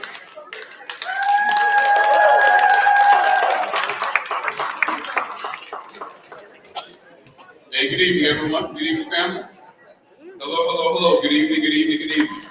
Are you all there? So I grew up in Chicago, Illinois, in the Baptist church. And many of my family members are pastors and ministers. And so, in the words of my uncles and aunties, I won't be here long. So I grew up in the church, and I gave my first speech in the church at 4 years old. It was an Easter Sunday, March of 1977. And I stood before the congregation in a 3-piece pinstripe burgundy suit. And I said these words: I did not come here to stay, I just came but to say, have a happy Easter day. It is from those words in that place that I stand before you now, a man of 51 years of age and a much different perspective on life. And before I get into my few moments of remarks, I want to acknowledge and express gratitude to the NAACP Bremerton branch for the invitation to also speak here during this important program and an important time in our country.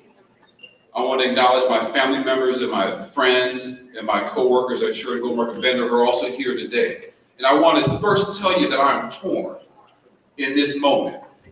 And while you may not be able to see the internal struggle, let me explain it to you.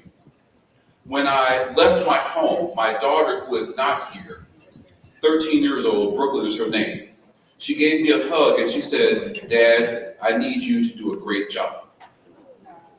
Now here's where the struggle comes. My father-in-law, who is here,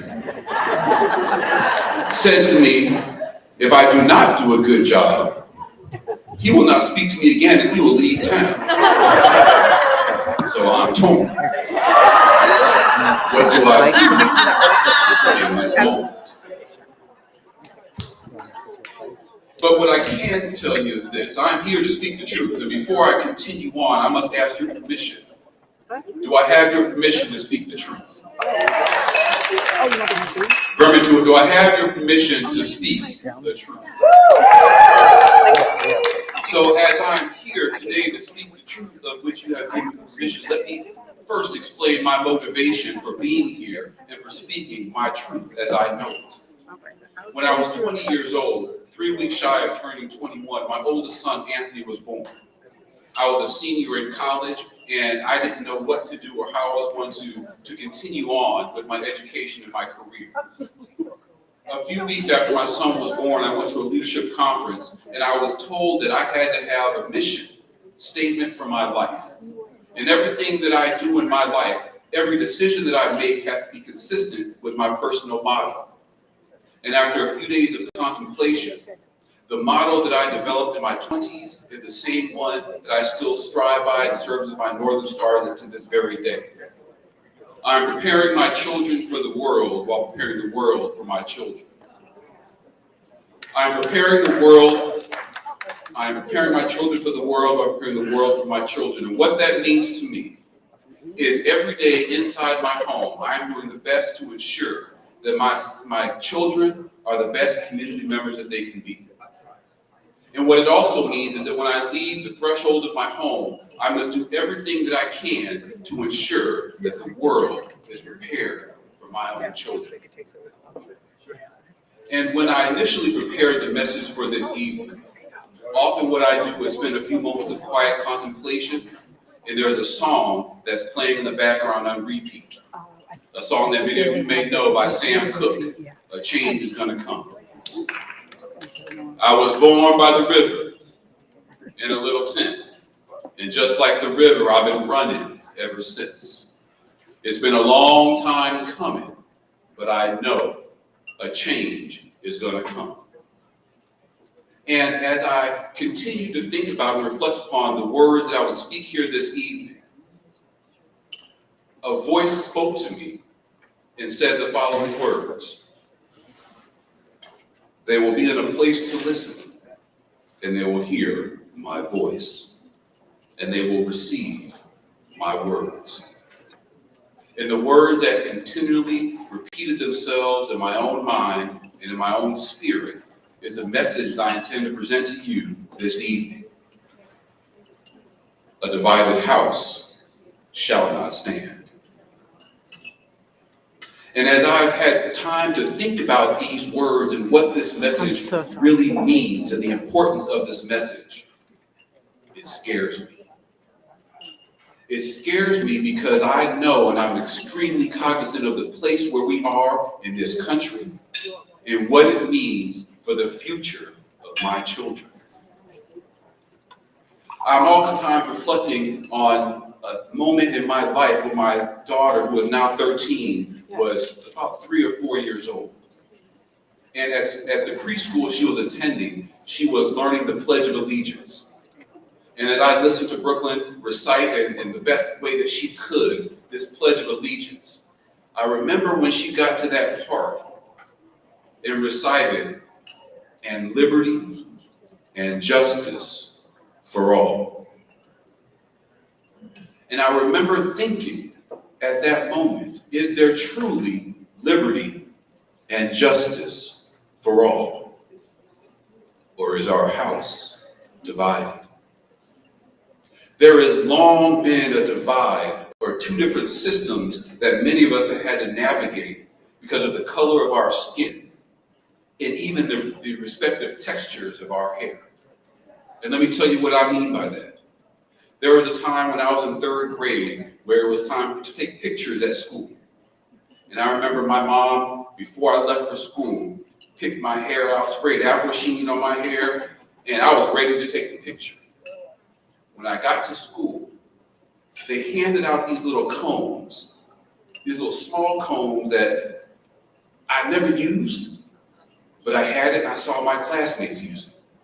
And the way that comb just smoothly parted their hair, I wanted to do that too. So I took that comb and I ran it through my hair, and it didn't have the same. I heard that, and you know what happened. You weren't there, but you know what happened. I ran that comb through my hair and thought I was looking good. A few weeks later, the pictures came home. And at that time, they sent pictures home. And on the front, they had a little cellophane plastic where you could see the picture before you open the envelope. And my mother saw that picture, looked at me and said, who done it and why they did it? Because she knew that picture did not look like the way I was sent to school on that day. And that was one of the first times that I realized, even though it may have been a small example, I realized that there are 2-3 different systems in our communities. Our house is divided. And for those of you who are students of American history, the message of a divided house was in one of Abraham Lincoln's historical speeches. As the country at that time was on the brink of a civil war, for reasons that many of us will agree was because of the slave trade. And now, several scores of years later, we are once again on the brink of a civil war. We find ourselves faced with the mission, once again, of reconciling racial, educational, and economic differences and striving for a more just society. And that frightens me. How can we continue to believe in the dreams and aspirations and that there will in fact be liberty and justice for all when our house is divided? How can we continue to believe in those dreams and aspirations when our communities are divided? How can we continue to believe in that promise when we find ourselves at this critical moment witnessing an unashamed assault on affirmative action and women's rights? These rights, which have allowed us to live our lives with dignity and grace, are now at risk of being diminished, and many of them are flat out being ripped away. Diversity initiatives, regardless of how it is you define diversity, have essentially been banned in certain states, cut from many progressive, and declared by some as an immoral vehicle for discrimination itself. In several moments of quiet contemplation, the realization was made noticeably clear to me that we are soon to leave the next generation with fewer civil rights than many of us have enjoyed during our adult lifetime. Then my mind continues to turn to other opportunities and times in history, and I think about a rarely quoted part of the August 28, 1963 I Have a Dream speech, where Revered Dr. Martin Luther King talked about, in a sense, we've come to our nation's capital to cash a check. When the architects of our republic wrote the magnificent words of the Constitution and Declaration of Independence, when they were signing a promissory note to which every American will fall heir, this note was a promise to all men, yes, black men and white men, as a guarantee of the unalienable rights of life, liberty, and the pursuit of happiness. He further goes on to say that this check has come back marked as insufficient funds. Now, with that knowledge, I pose the question to you. Do you have a sense of urgency? Now, I want you to think about this for a moment. I'm confident there is someone in this room right now who 15 years ago lent somebody $5 and hadn't received it yet. And they're angry about it. They're calling every day, where's my money? Over $5. Now we're talking about something that's much more important than any currency in any part of this world. Our house is divided in the sense of public safety, in that we are recognizing a deeply rooted distrust within the Black and brown communities towards the police. There remain calls to defund the police departments, but at the same time, we all desire safety within our neighborhoods and communities. We continue to find ourselves in a complicated relationship where we need these community guardians, yet simultaneously have reservations about them. It's a disheartening situation that has turned into an us versus them dynamic as we strive for liberty and justice for all. However, we all must acknowledge that there is room in our communities for guardians who truly understand and are an integral part of our respective communities. Our educational and technological house is divided. We can't ignore the fact that there is a divide in both education and technology. Because of that, many of our children are being left behind. It absolutely breaks my heart to see children entering a world where artificial intelligence is pitted against those with substandard education. There was a point in history where it was illegal for slaves to be educated. Now it is nearly impossible for us to learn about the history of slavery. Our educational house is divided. We must continue to inspire and equip our children with the knowledge and the leadership skills that they need to thrive and to survive. And as we continue to search for solutions, we must be at peace with having uncomfortable yet meaningful conversations. We must be courageous and continue to take bold action. We have to acknowledge the immense challenge that's posed by our divided house in the context of a divided country. And as Lincoln famously said, a house divided against itself cannot stand. Yet Lincoln's speech also held a message of hope, calling upon us to bridge the divides and work together towards a common goal. And this timeless wisdom is that of wisdom of unity and of justice. And it's not just a recommendation. It's not just a hope. It's not just a choice. It is imperative. The vital necessity for evolution of a country that continues to hold the promise that it shall be rooted in justice, compassion, and equality. And I stand before you today as a humble messenger, urging you to pay heed to the changes that are happening in our communities. It's truly a call to action, a reminder that our collective progress depends upon our keen attentiveness and awareness to unity and purpose. Our community and our country are dynamic things that evolve over time, and if we fail to pay attention, we may find ourselves unprepared for the consequences that follows.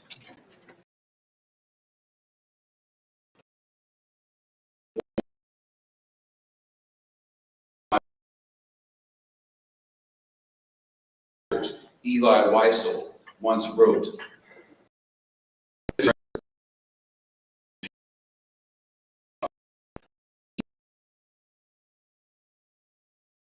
or she feels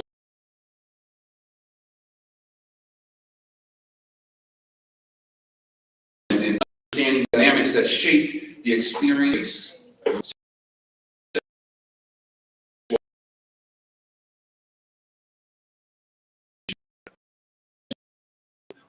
communities through only speaking, but we also have to be prepared to act on. We must be courageous, must activate our collective powers by registering to vote, registering others to vote, and ensure that they do. We must educate our children about what's going on in the world by providing them with age-appropriate, true facts so that they can be aware of the world around them. Now, let me be very clear. As I stand here in this moment, I don't have all the answers. But I do know, as my grandmother used to say, if we continue to do what we've always done, we will continue to get the same results. As we honor this evening Mr. Roosevelt Smith and his life's work, it's now our time, it's now our opportunity to add our names to the ranks of the courageous. Perhaps even an opportunity to do something a little bit different. But regardless of the strategy, let us unite as a community and unite in purpose.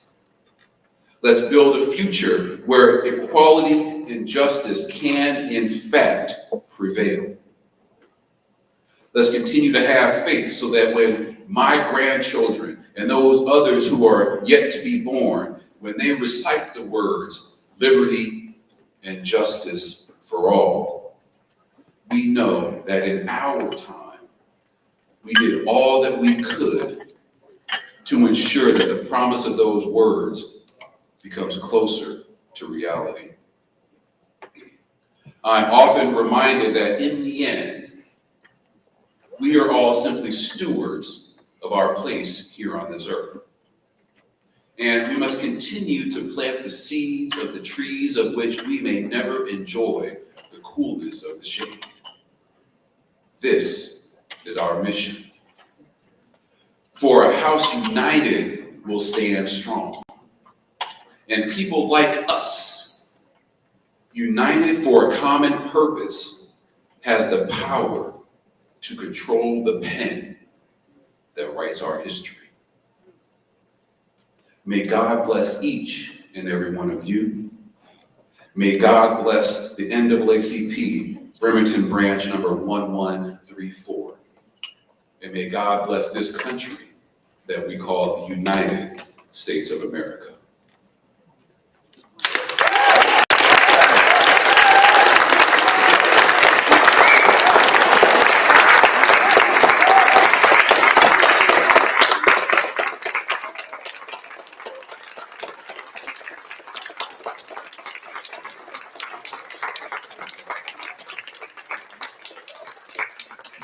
All right, how about another round of applause for our keynote speakers? Great job tonight. All right, we're gonna make a couple of quick announcements of who won what. So, Ms. Harriet Bryant, you won the NAACP swag and 6 movie tickets to see film. Laura, and I'm sorry, I butcher your name, forgive me, give me a little grace because I'm saying cadet, 2 tickets to Black Opera, okay. Sharon Budd, Anthony's Restaurant. Ashley Matthews, the Hand Knit Sweater Kit. Robin DeHero, the Maritime Museum Experience. Carolyn Downs, Kids Out Golf and Country Club Experience. Lana and Steve Swan, the Middle Eastern and North African Gift Basket. Morgan P., the Tacoma Rainiers tickets. Pretty bad, yep. Eric, NAACP swag bag. And Karen, round the golf for 4. And that's gonna be at Gold Mountain. And thank you all. And again, please go to the donation tab and pay for your purchase. Please put in the comment section, Freedom Fund Banquet, and what your gift was. We'll get you checked out. Next, we're going to jump into the awards. Again, I want to thank everybody for hanging with us tonight. I know our program was a little bit long, but we're going to get into our awards and recognize our awardees tonight. Our first awardee is Mr. Carl Jacobson. Carl is a lifelong member of NAACP, always volunteering for events. We appreciate you, Mr. Jacobson.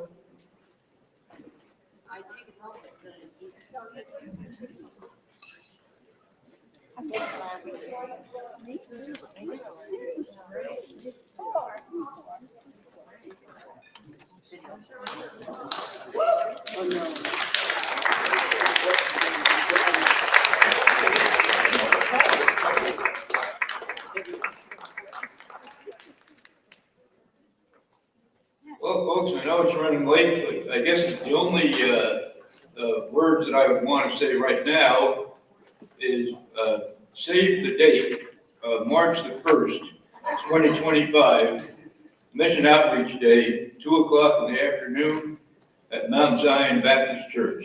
And that's about all the words I got time to say. Okay, thank you. And thanks for the award.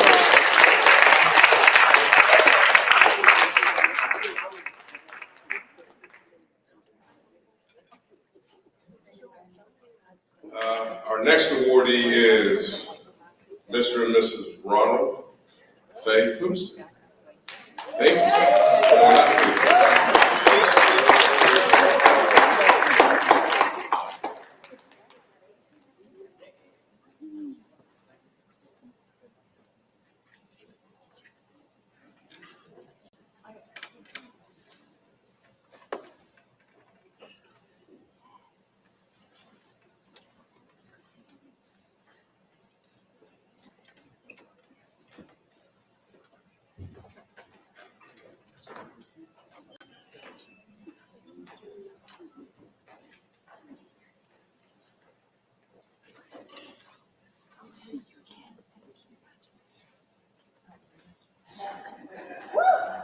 Thank you. We appreciate the NAACP. We appreciate Bremerton. We love Bremerton. Thank you. Thank you. Thank you. Thank you.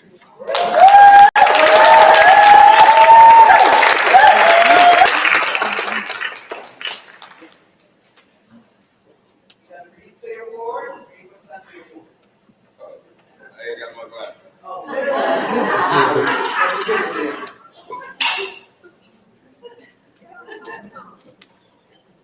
The award reads, in grateful appreciation of years of outstanding service and commitment to the community. Thank you.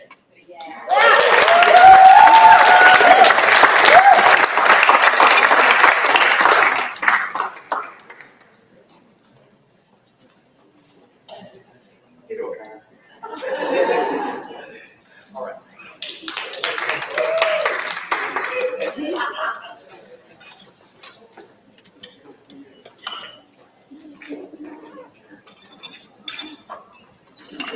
The next person I would like to invite up as the awardee, everybody knows, Miss Harriet Bryant.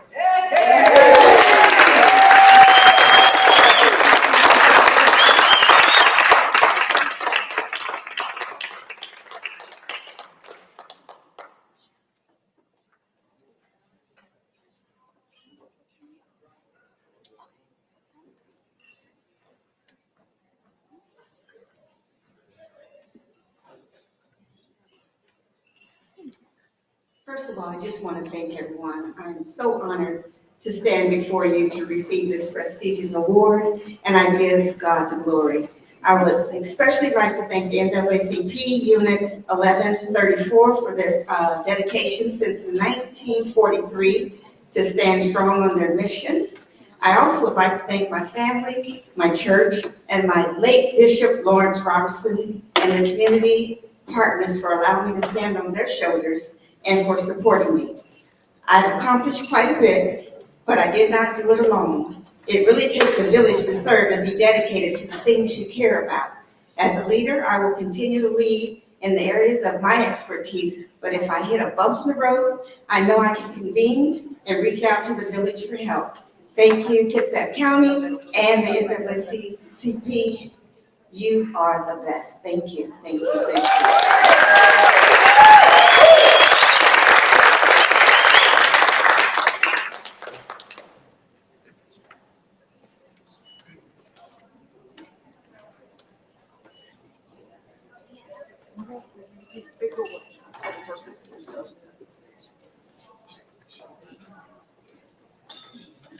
Our next awardee is one of our very own, Ms. Shali.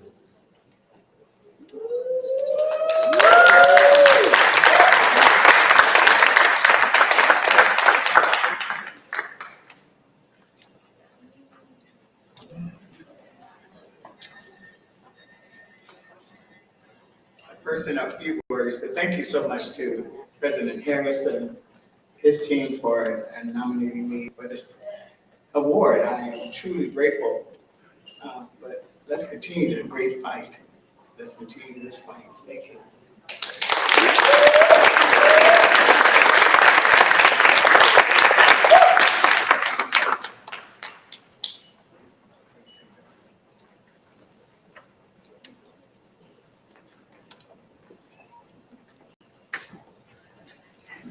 So we also were giving an award to Congressman Derek Kilmer, but again, he could not be here tonight, so we'll make sure that he gets an award as well. So we are giving him an award for community appreciation and for his work in the community in collaboration with NAACP and helping better for the betterment of his community. So.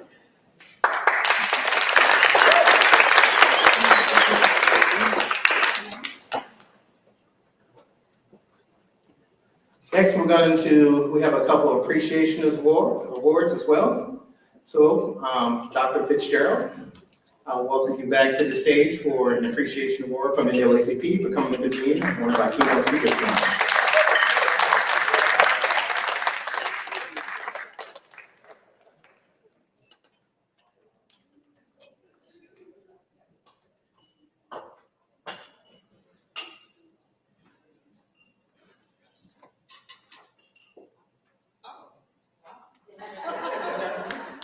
Thank you so much. Again, it was a pleasure and an honor to be here. I would not have missed it. And I am super excited to continue with my lifetime membership. I hope you turned in those envelopes if you did not get one on the table. If you're not already a general member, I do invite you to join tonight. Thank you.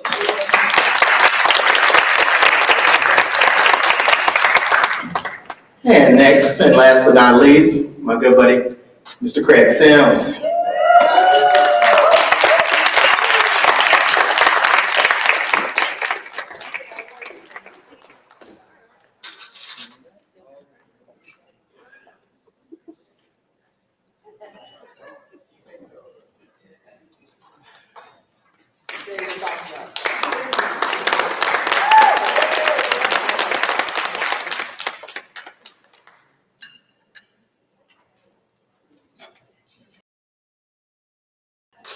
All right, good evening. I think I'm the last person standing between you and your homes. So I'm going to try to make it brief.